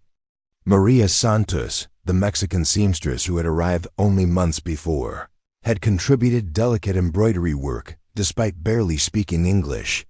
She had communicated through smiles and gestures, her needle creating tiny roses along Margaret's veil that spoke of welcome across language barriers. Old Tom Fletcher, the hermit who lived in the hills and rarely spoke to anyone, had appeared with a hand-carved jewelry box as a wedding gift, his weathered face bright with shy pleasure when Margaret thanked him. Even the children had played their part in the transformation. Little Emma Walsh, the banker's youngest daughter, had organized the other children into a choir that sang during the ceremony with voices pure as mountain streams. 10-year-old Marcus Crawford had appointed himself guardian of the wedding rings, standing solemnly at attention throughout the service with the precious bands clutched in his small fists. The stories shared throughout the reception painted a picture of a community finally honest about its own struggles. Mrs. Patterson, the deposed Reverend's wife, had approached Margaret near the end of the celebration with tears streaming down her face. "I knew what my husband was planning," she confessed, her voice barely audible above the music and laughter. "I tried to talk him out of it, but he wouldn't listen. He said the church needed the money his cousin was offering, that one woman's comfort wasn't worth the prosperity of the whole community." She wiped her eyes with a handkerchief. "I should have warned you, should have found the courage to speak up. Instead, I stayed silent and let you suffer." Margaret had taken the woman's hands in hers, feeling the trembling of genuine remorse. "What matters is that you're speaking now. What matters is that you're here." The merchant Jacob Stern had shared his own story of loss and redemption as the evening grew late and the conversations turned more intimate. "I lost my first wife and child in a fire back east," he told Margaret and Daniel as they sat around one of the smaller tables. "Folks there said it was punishment for my business practices, that God was teaching me a lesson. I believed them. For years, carried that guilt like a stone in my chest." He raised his glass in a toast. "Tonight, watching this community choose love over fear, I finally understand that sometimes terrible things just happen. And sometimes, if we're very lucky, wonderful things happen too." Dr. Foster had pulled Margaret aside during the dancing to share medical knowledge that filled her with cautious hope. "There are new techniques being developed back east, ways to monitor pregnancies more closely, to catch problems early. If you and Daniel decide to try for children, I'll make sure you have access to the best care available. And if we can't have children?" Margaret had asked, the old fear still lurking beneath her newfound happiness. "Then you'll pour that maternal love into the dozens of children in this community who need guidance and care. Anna isn't the only young person who could benefit from your wisdom." The doctor's smile was warm with possibility. "There are many ways to be a mother, Margaret. Biology is just one of them." As their carriage climbed higher into the mountains, leaving the lights of the celebration behind, Margaret reflected on the day's revelations. The community that had once shunned her had not simply accepted her back, they had embraced her as family, shared their own vulnerabilities, and created something beautiful from what had been broken. "Penny for your thoughts, Mrs. McKinney," Daniel said. Noting her contemplative silence, Margaret smiled at the sound of her new name, still foreign on her tongue, but growing more familiar with each repetition. "I'm thinking about forgiveness," she said, "how it changes both the giver and the receiver." "Any profound conclusions?" "Just that forgiveness isn't really about forgetting the past. It's about choosing to build something better in the future." She leaned against his shoulder, feeling the solid warmth of his presence. Those people tonight, they didn't just apologize for what they'd done wrong, they committed to doing better. Daniel was quiet for a moment, considering her words as the carriage swayed gently up the familiar mountain path. "Do you think you can trust them, after everything that happened?" Margaret thought about the hands that had sewn her dress, the voices that had sung during the ceremony, the tears that had been shed over past failures and future hopes. "I think trust is like hope," she said finally. "It's not something you have or don't have. It's something you choose to practice day by day, decision by decision." The farmhouse came into view around the final bend, its windows glowing warmly in the darkness. But it looked different, now no longer the lonely outpost of a grieving hermit, but a true home prepared for family life. Flower boxes had been installed beneath the windows, filled with late-blooming mums that would survive the first frost. The porch had been decorated with ribbons and garlands that would remain until the mountain winds claimed them. Inside, they discovered that the community's generosity had extended beyond the public celebration. The house had been thoroughly cleaned and reorganized with fresh linens on the bed, a pantry stocked with preserves and dried goods, and a fire already crackling merrily in the hearth. A note on the kitchen table, written in Mrs. Crawford's careful script, welcomed them home and promised Sunday dinners for as long as they wanted company. But perhaps the most touching gift waited in what had once been Daniel's spare room. It had been transformed into a nursery, not presumptuous, but hopeful. A rocking chair sat beside the window, handmade by Ellis Crawford with intricate carvings of roses and mountains. A cedar chest contained baby blankets knitted by various women of the town, each one unique but all soft and warm. On the windowsill sat a small wooden toy horse, carved by Tom Fletcher with the same care he'd given to Margaret's jewelry box. Margaret stood in the doorway, overwhelmed by the implications of the room. It represented not just hope for her future children, but the community's faith in her worthiness to be a mother, their rejection of the cursed narrative that had defined her for so long. "They believe in us," she whispered. Daniel stood behind her, his arms circling her waist. "They believe in love," he corrected gently. "They believe that good things can grow from broken ground." Later, as they sat before the fire sharing wedding cake that Mrs. Whitmore had insisted they take home, Margaret found herself thinking about the journey that had brought her to this moment. 6 months ago, she had been a woman marked by tragedy, isolated by superstition, convinced that she was unworthy of love or happiness. Tonight, she was a wife, a beloved community member, a woman with a future full of possibility. "Do you ever wonder what would have happened if I hadn't climbed that mountain path with vegetables?" she asked Daniel. He considered the question seriously. "I think we would have found each other eventually. Maybe not as quickly, maybe not under the same circumstances, but somehow. Some connections are stronger than circumstance." "That sounds dangerously close to believing in fate." "Not fate," Daniel said, setting down his plate and taking her hands in his. "Choice. You chose to show kindness to a stranger. I chose to invite you inside. The town chose to examine their consciences and admit their mistakes. Every step of this story happened because people chose love over fear, hope over despair." Margaret looked around their transformed home, thinking about all the choices that had led to this moment. The choice to keep living after Thomas died. The choice to climb a mountain with a basket of vegetables. The choice to trust Daniel's invitation. The choice to fight for their relationship instead of surrendering to exile. "What do we choose now?" she asked. Daniel stood and offered his hand, helping her rise from her chair. "Now we choose to build a life worthy of all the love that's been given to us. We choose to be the people our community believes we can be. We choose to turn this house into a home full of joy and purpose." As they climbed the stairs to their bedroom, no longer his in a guest room, Margaret felt the last vestiges of her old identity falling away. She was no longer the cursed woman who had buried 3 babies. She was Margaret McKinney, beloved wife, community member, a woman with gifts to give and love to share. The woman who had once walked these streets in isolation now rode through them in celebration, surrounded by love and heading toward a future bright with possibility. It was, everyone agreed, exactly the kind of miracle that happened when people chose to see blessings instead of curses, love instead of fear. But more than that, it was proof that communities, like individuals, could heal and grow and transform. That forgiveness was possible, that redemption was real, that love truly could triumph over the darkest of circumstances.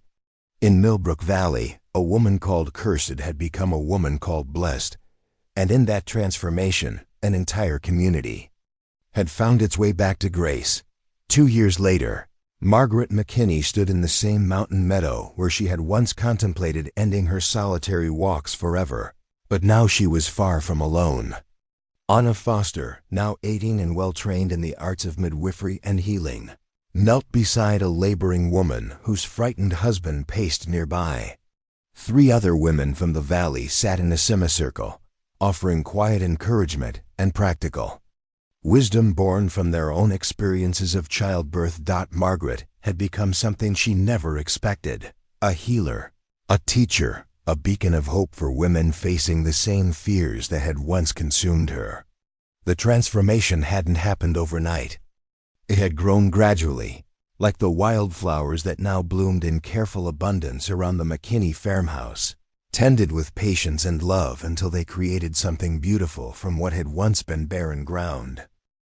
The first woman to seek her help had been Elena Martinez, a young bride whose first pregnancy ended in miscarriage. She had climbed the mountain path to Margaret's door 6 months after the wedding, her dark eyes hollow with grief and self-recrimination that Margaret recognized all too well. "They say you understand," Elena had whispered, standing on the porch with her hands twisted together in anguish. "They say you know what it feels like when your body fails at the one thing it's supposed to do." Margaret had invited her inside for tea and conversation, that stretched through the afternoon and into evening. She had shared her own story, not just the medical facts that Dr. Foster had explained, but the emotional reality of loss, guilt, and the slow journey back to hope. When Elena finally left, she carried with her not just comfort but practical knowledge about warning signs, about nutrition during pregnancy, about the difference between normal discomfort and dangerous symptoms. Word spread quietly through the valley's network of women. Margaret McKinney understood loss in ways that even well-meaning friends and family couldn't. She listened without judgment, offered practical advice based on both medical knowledge and heart experience, and somehow managed to kindle hope in hearts that had given up believing in second chances. Anna Foster had approached Margaret shortly after Elena's first visit, her young face serious with purpose. "I want to learn from you," she had said simply. "Not just the medical parts that my father teaches, but the other parts. How to comfort someone whose world has fallen apart. How to help them believe in healing when everything feels broken." Together, they had created an informal network of support that reached throughout Millbrook Valley and beyond. Margaret taught Anna about the emotional landscape of loss, while Anna shared the latest medical knowledge her father gathered from his correspondence with physicians in larger cities. They visited expectant mothers, assisted at difficult births, and sat with families through both celebrations and sorrows. The work was emotionally demanding but deeply fulfilling. Margaret discovered that her own experience of loss, rather than being a burden to hide, had become a gift she could offer to others. She understood in ways that no textbook could teach how grief worked, how hope could be rebuilt, how families could heal from tragedy. But perhaps their most important work happened in the room that had once been a nursery in Margaret's home. It was now a teaching space where young women not just about childbirth and infant care, but about their own worth and strength. Margaret had developed a curriculum that combined practical medical knowledge with emotional wisdom, teaching girls that their value wasn't determined by their fertility, that motherhood came in many forms, and that every woman deserved respect and care regardless of her circumstances. A woman's body is not broken just because it doesn't function the way others expect, Margaret would tell her students, her voice carrying the authority of lived experience. And a woman's worth is not measured by her ability to bear children. We are complete human beings with gifts to offer the world, whether or not those gifts include biological motherhood. The lessons resonated far beyond the farmhouse classroom. Young women who might once have been pressured into marriages they didn't want now felt empowered to make their own choices. Mothers learned to see daughters as whole people rather than future vessels for grandchildren. The community's understanding of women's roles expanded to include teacher, healer, leader, and friend alongside wife and mother. Daniel watched his wife's transformation with quiet pride and unwavering support. He had taken over much of the farm work, expanding their vegetable gardens to provide fresh produce for Margaret's patients and building additional rooms onto the farmhouse to accommodate the growing number of women who sought refuge and healing. On Thunder Ridge, their own journey toward parenthood had been marked by both heartbreak and hope. Margaret had become pregnant twice in their first year of marriage. The first pregnancy ended in early miscarriage, but armed with Dr. Foster's knowledge and her own hard-won wisdom about grief, she and Daniel weathered the loss together rather than allowing it to drive them apart. The second pregnancy progressed further before complications arose. Dr. Foster had insisted on complete bed rest during the final months, and the entire community had rallied to support them. Women took turns sitting with Margaret, sharing stories and keeping her spirits up during the difficult confinement. Men helped Daniel with the farm work and house maintenance. When the baby was finally born, a daughter they named Hope, she lived for 3 precious days before her tiny heart simply stopped beating. This time, Margaret's grief was different. Still profound, still devastating, but tempered by love and support rather than isolation and blame. The community mourned with them, honoring baby Hope's brief life with flowers and prayers and meals that appeared on their doorstep for weeks. Afterward, Margaret was able to say goodbye to her daughter not as a cursed woman whose touch brought death, but as a loving mother whose child had simply been too fragile for this world. She knew love, Margaret had whispered to Daniel as they buried Hope beneath the cottonwood tree that marked their family plot. For 3 days, she knew nothing but love. Dr. Foster had gently suggested that Margaret's body might simply not be capable of carrying a pregnancy to term, that the same genetic factors that had claimed her first 3 babies were likely still present. But rather than devastation, Margaret had felt a strange sense of peace with this knowledge. Her worth wasn't tied to her ability to bear children, and her capacity for motherhood extended far beyond biological reproduction. That the answer to their longing for family came from an unexpected source. Mrs. Patterson, the former Reverend's wife, approached them one spring morning with a proposition that would change all their lives. "There's a young woman in the next county," she explained, her hands clasped nervously in her lap. "Barely 16, unmarried, carrying a child she can't raise. Her family has disowned her, and she has nowhere to turn. She's heard about your work with women in difficult circumstances, and she's hoping... Margaret and Daniel didn't need to hear the rest of the request. Within a week, Sarah Chun had arrived at their farmhouse, a frightened girl whose Chinese mother and Irish father had both rejected her pregnancy as shameful. She was intelligent and determined despite her circumstances, with dreams of becoming a teacher that seemed impossible given her situation. Margaret recognized in Sarah the same combination of strength and vulnerability she had once seen in her mirror. Over the months of Sarah's pregnancy, she became not just a resident of the McKinney household, but a beloved member of their family. She helped with Margaret's teaching work, shared stories of her mixed heritage that expanded everyone's understanding of the wider world, and gradually began to believe that her future held possibilities beyond shame and exile. When Sarah's son was born healthy and strong, the decision about his future felt natural rather than forced. Sarah would continue her education, working toward her teaching dreams with Margaret and Daniel's support. Little Thomas would be raised as their own son while maintaining connection to his birth mother as his beloved Aunt Sarah. The arrangement scandalized some traditionalists in neighboring communities, but Millbrook Valley had learned to value substance over appearances.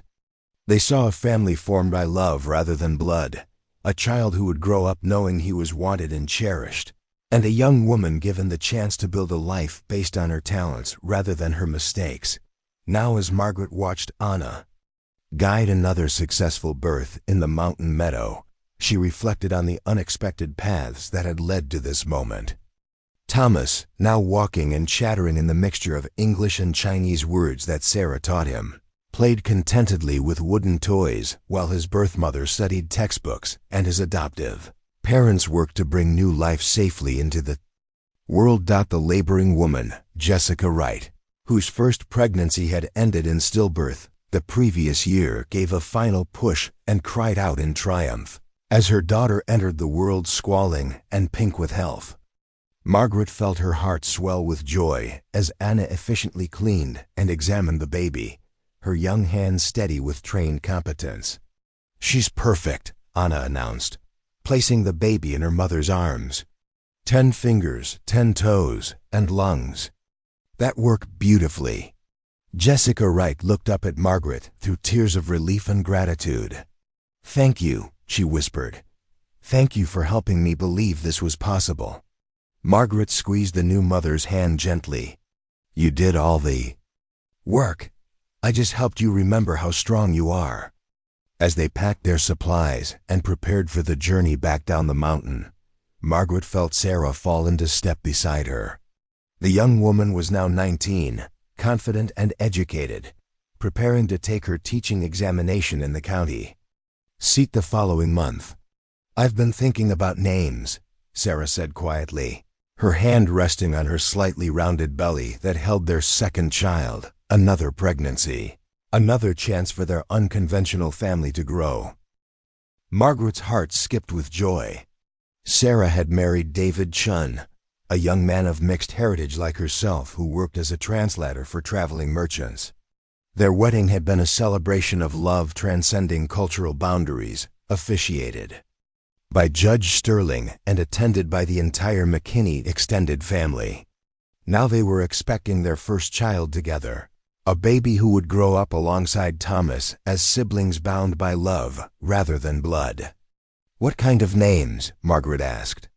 "Names that mean hope," Sarah replied with a smile.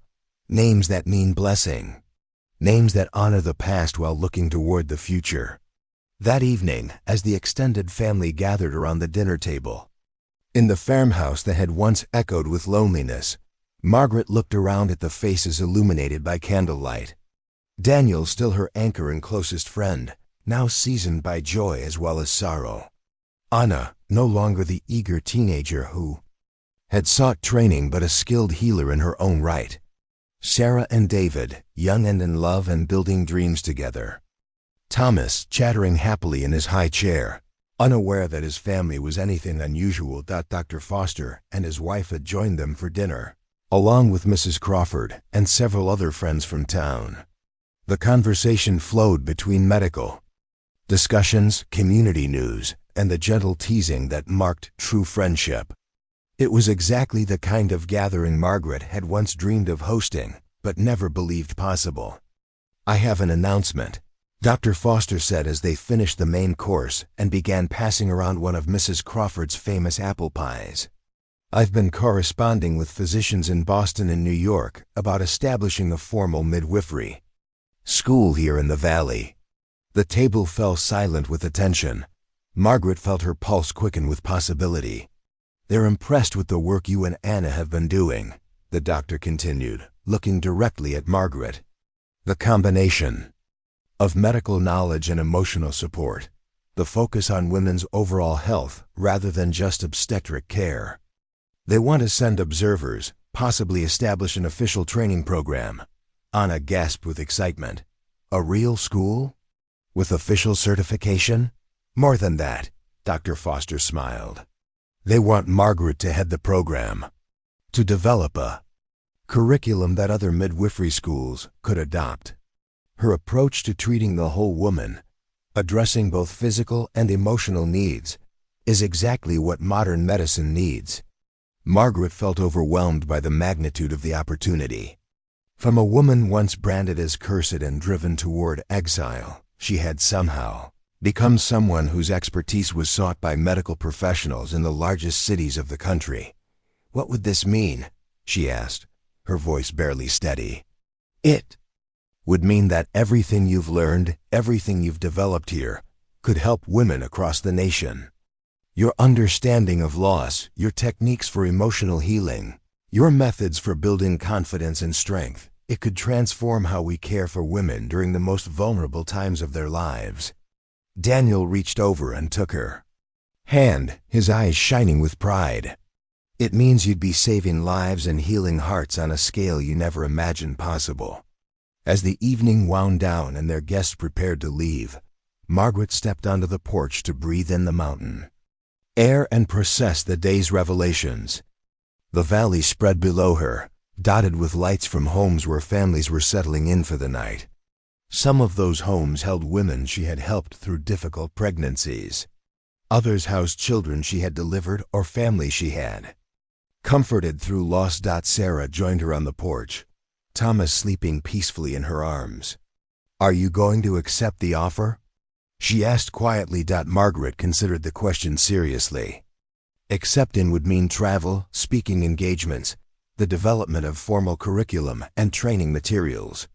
It would mean stepping into a larger world where her story could inspire and educate others.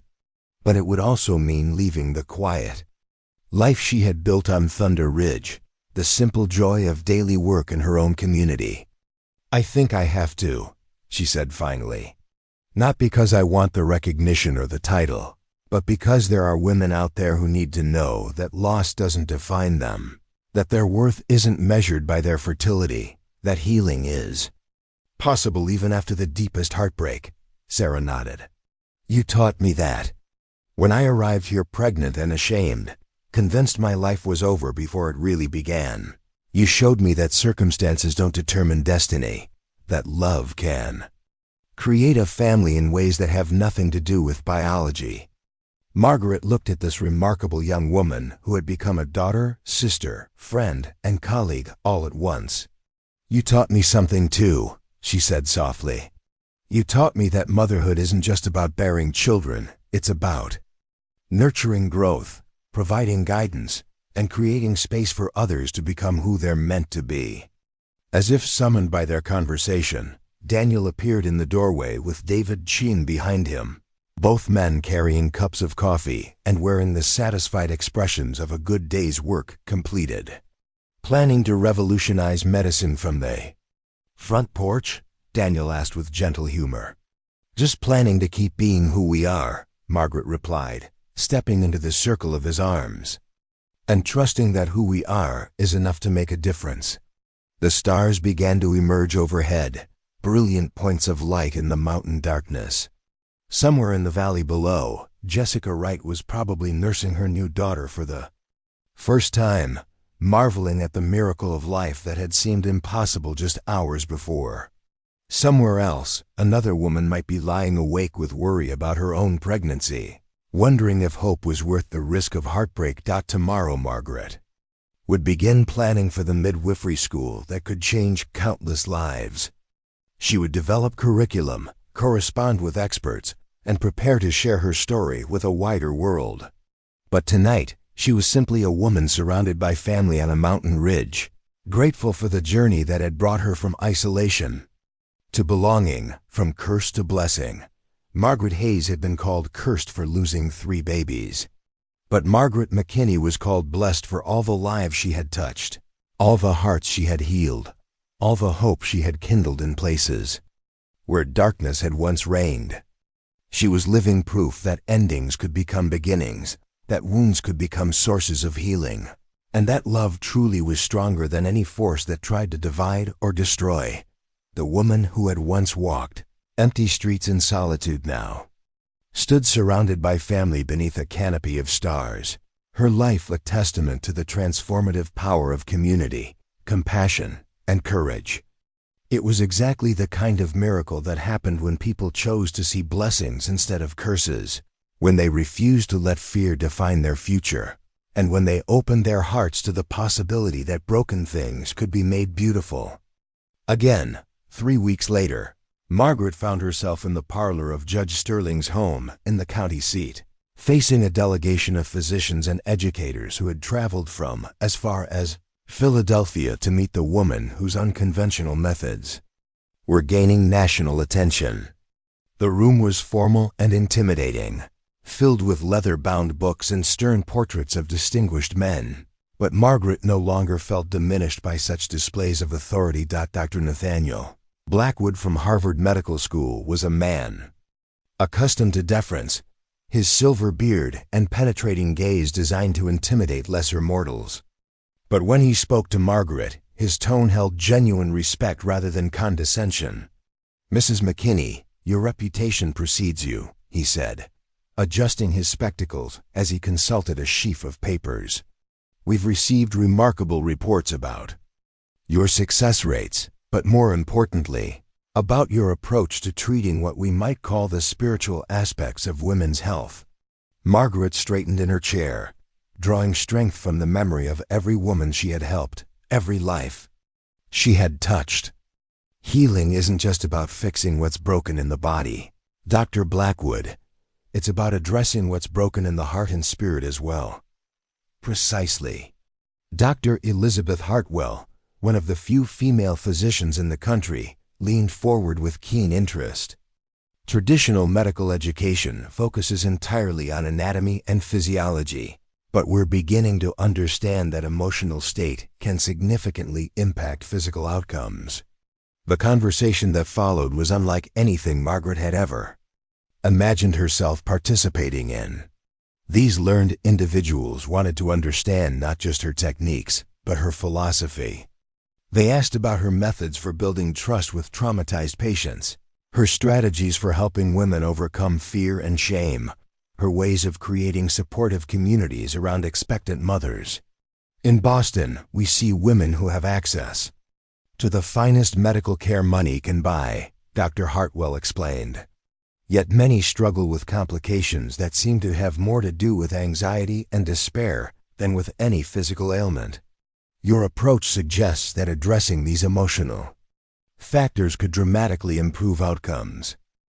Margaret found herself describing the network of support that had grown organically around her practice.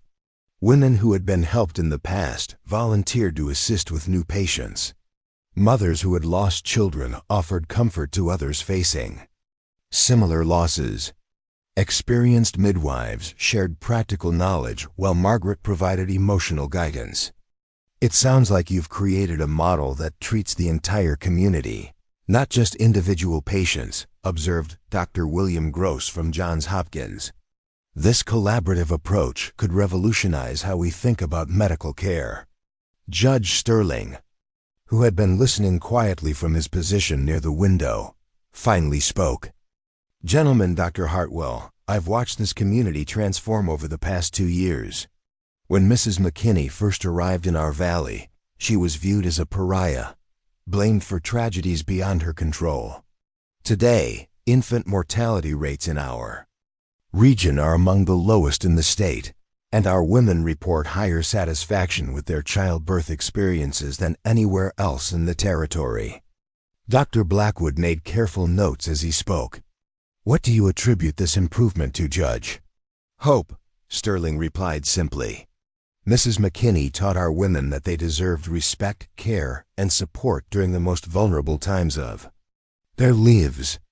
She showed them that past losses didn't predict future failures, that their worth wasn't determined by their fertility, and that healing was possible even after devastating grief." The meeting continued for hours, with Margaret finding herself outlining a comprehensive program that could train a new generation of healers. The curriculum would combine traditional medical knowledge with emotional support techniques, community-building strategies, and what she termed dignity-centered care. "Every woman who comes to us should leave feeling more valuable, more capable, and more hopeful than when she arrived," Margaret explained. "Whether she's giving birth successfully or grieving a loss, whether she's celebrating a healthy pregnancy or facing complications, she should feel supported and respected throughout her experience." Dr. Hartwell nodded enthusiastically. "This approach could extend far beyond obstetric care. The principles you're describing could transform how we treat all patients, male and female, young and old." As the formal meeting concluded, Margaret felt both exhilarated and overwhelmed by the possibilities opening before her. The physicians wanted her to spend 6 months in Boston, working with their staff to develop training materials and protocols. They offered resources she had never dreamed of: access to the latest medical research, collaboration with leading experts, and the platform to influence medical education across the country. But accepting would mean leaving Daniel, leaving Thomas, and Sarah, leaving the community that had become her family. It would mean stepping into a world of lecture halls and medical conferences, of formal presentations and academic publications. Could she maintain her humanity, her connection to the women who needed her, in such rarefied air? The answer came to her as she walked through the town square after the meeting, past the shops and homes of people who had become dear to her. This wasn't about choosing between her family and her calling. It was about expanding her family to include women everywhere who needed what she had learned to offer. That evening, she shared the day's revelations with Daniel, Sarah, and Anna over dinner at the farmhouse. Thomas babbled happily in his high chair while the adults discussed the magnitude of the opportunity before them. "You have to go," Sarah said firmly when Margaret expressed her doubts. "This isn't just about advancing your career, Margaret. This is about changing how society treats women, how medicine approaches healing, how communities support their most vulnerable members." Anna nodded emphatically. "Think about all the women who could benefit from what you've learned. Not just here in our valley, but everywhere. Women who are suffering alone because no one has taught their doctors about dignity and hope. Daniel reached across the table to take Margaret's hand. I won't pretend it will be easy, having you gone. For months at a time. But I married a woman who was meant to change the world, and I won't be the reason she doesn't fulfill that destiny. Margaret felt tears prick her eyes at the generosity of their support. What about Thomas? What about the baby Sarah's carrying? What about our life here? Our life here will be waiting when you return, Daniel said gently. And Thomas will grow up knowing that his mother changed medicine for the better, that she helped countless women find hope when they had given up believing in it. Sarah placed her hand on her rounded belly, where new life was growing strong and healthy. This baby will be born into a world where Margaret McKinney's name is known in every medical school, where her methods are saving lives across the nation. That's a legacy worth any sacrifice. Over the following weeks, Margaret threw herself into preparations for the Boston journey with characteristic thoroughness. She documented every aspect of her practice, creating detailed guides that Anna could use to continue their work during her absence. She met with each of her regular patients, ensuring they understood that care would continue seamlessly while she was away. The community response to news of her opportunity was overwhelmingly supportive. Mrs. Crawford organized a farewell celebration that drew people from throughout the valley. Dr. Foster presented her with a leather medical bag engraved with her initials and the words, "Healer of Hearts." Ellis Crawford crafted a beautiful wooden writing desk that could be easily transported, knowing she would need a workspace for the writing and research ahead. But perhaps the most meaningful gift came from an unexpected source. Elena Martinez, the first woman to seek Margaret's help after her miscarriage, arrived at the farmhouse with a carefully wrapped package. "I wanted you to have this," Elena said, unwrapping a hand-sewn quilt that took Margaret's breath away. It was a masterpiece of needlework, depicting the journey from darkness to light through intricate patterns of storm clouds, giving way to sunrise, barren fields blooming into gardens, broken hearts mending into wholeness. The women of the valley worked on it together, Elena explained. Each square tells part of your story, part of our stories. We wanted you to carry us with you wherever you go. Margaret traced the delicate stitching with trembling fingers, recognizing the handiwork of dozens of women whose lives had intersected with hers. Here was the square depicting her first climb up the mountain path to Daniel's farmhouse. There was the panel showing the wedding celebration in the church. Another section portrayed the teaching sessions in her home, with young women gathered around listening intently. At the center of the quilt was the most beautiful panel of all, a woman standing in a field of wildflowers, her arms outstretched to embrace a sky full of stars, her face turned upward with an expression of pure joy and hope. Embroidered around the border were the words that had become Margaret's unofficial motto: "Broken things can be made beautiful again. I don't know what to say," Margaret whispered, overwhelmed by the love and effort represented in the gift. "Say you'll remember us," Elena replied. "Say you'll carry our stories with you and use them to help other women find their way from despair to hope." The night before her departure, Margaret stood once again in the nursery that had been prepared so hopefully 2 years earlier. It had served many purposes since then: teaching space, recovery room for new mothers, quiet retreat for difficult conversations.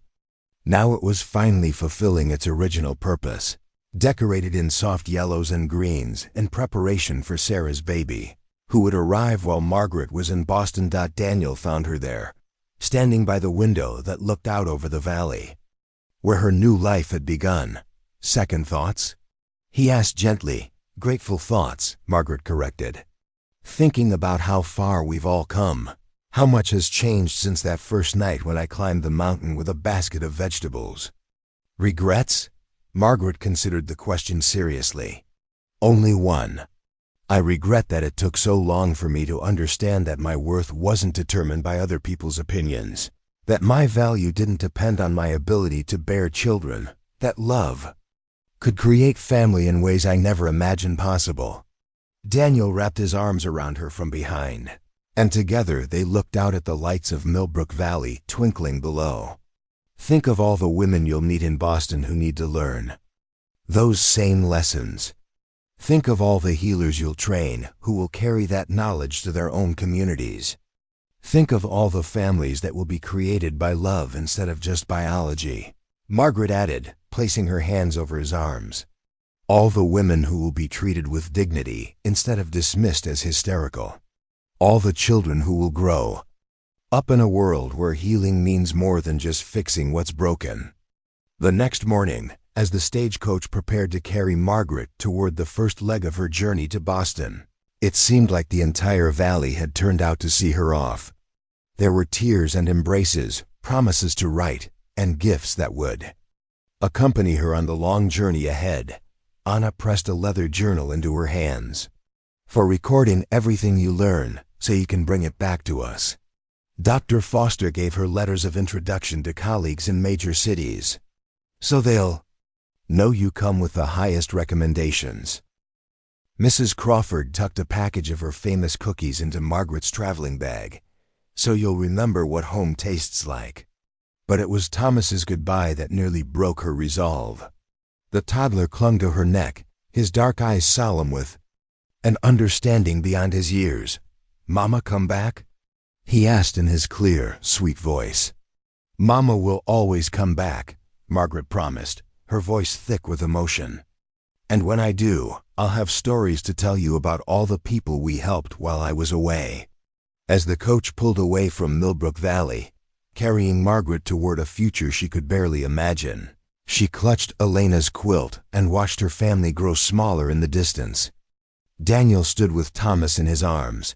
Sarah and Anna flanked on either side, Dr. Foster and his wife beside them, and behind them a crowd of faces that had become dear to her over the past 2 years. She was leaving home, but she was also carrying home with her in the quilt that wrapped around her shoulders, in the journal that would record her experiences, in the heart that had been healed by love and was now ready to heal others. Margaret Hayes had been called cursed for losing 3 babies. But Margaret McKinney was traveling toward a destiny that would touch thousands of lives, armed with the knowledge that broken things could indeed be made beautiful again, and that sometimes the greatest blessings came disguised as the deepest sorrows. The stagecoach rounded a bend in the mountain road, and Millbrook Valley disappeared from view. But its lessons traveled with Margaret toward a larger world that was waiting, unknowingly, for the healing touch of a woman who had learned that love was stronger than loss, that hope was more powerful than despair, and that every ending was simply a new beginning waiting to unfold. 5 years later, Margaret McKinney stood before an auditorium filled with medical students at Harvard University, her voice carrying clearly to the back rows as she delivered the closing lecture of her groundbreaking course on holistic women's health care. The young faces before her, both male and female, for her influence had helped open medical schools to women across the nation, looked at her with the kind of reverence she had once believed she would never deserve. Medicine without compassion is merely mechanics, she told them, her words echoing the wisdom born from personal suffering transformed into healing power. You can memorize every bone in the human body, master every surgical technique, understand every chemical compound, but if you cannot see the whole person, body, mind, and spirit, then you are only treating symptoms, not healing lives. A young woman in the front row raised her hand tentatively. "Dr. McKinney, how do you maintain hope when facing patients who have experienced repeated losses? How do you help them believe in possibility when everything in their experience suggests otherwise?" Margaret smiled, thinking of the many women who had asked her that same question over the years. You start by believing in their worth regardless of their reproductive success. You remind them that their value as human beings isn't determined by their ability to carry children to term. And you share with them the truth that saved my own life. Broken things can be made beautiful again, but sometimes they become something different than what we originally planned. The lecture hall was silent as students absorbed words that challenged everything traditional medicine had taught them about patient care. Margaret had learned to read these moments of contemplative quiet, recognizing them as the instant when future healers began to understand that their calling involved more than diagnosis and treatment.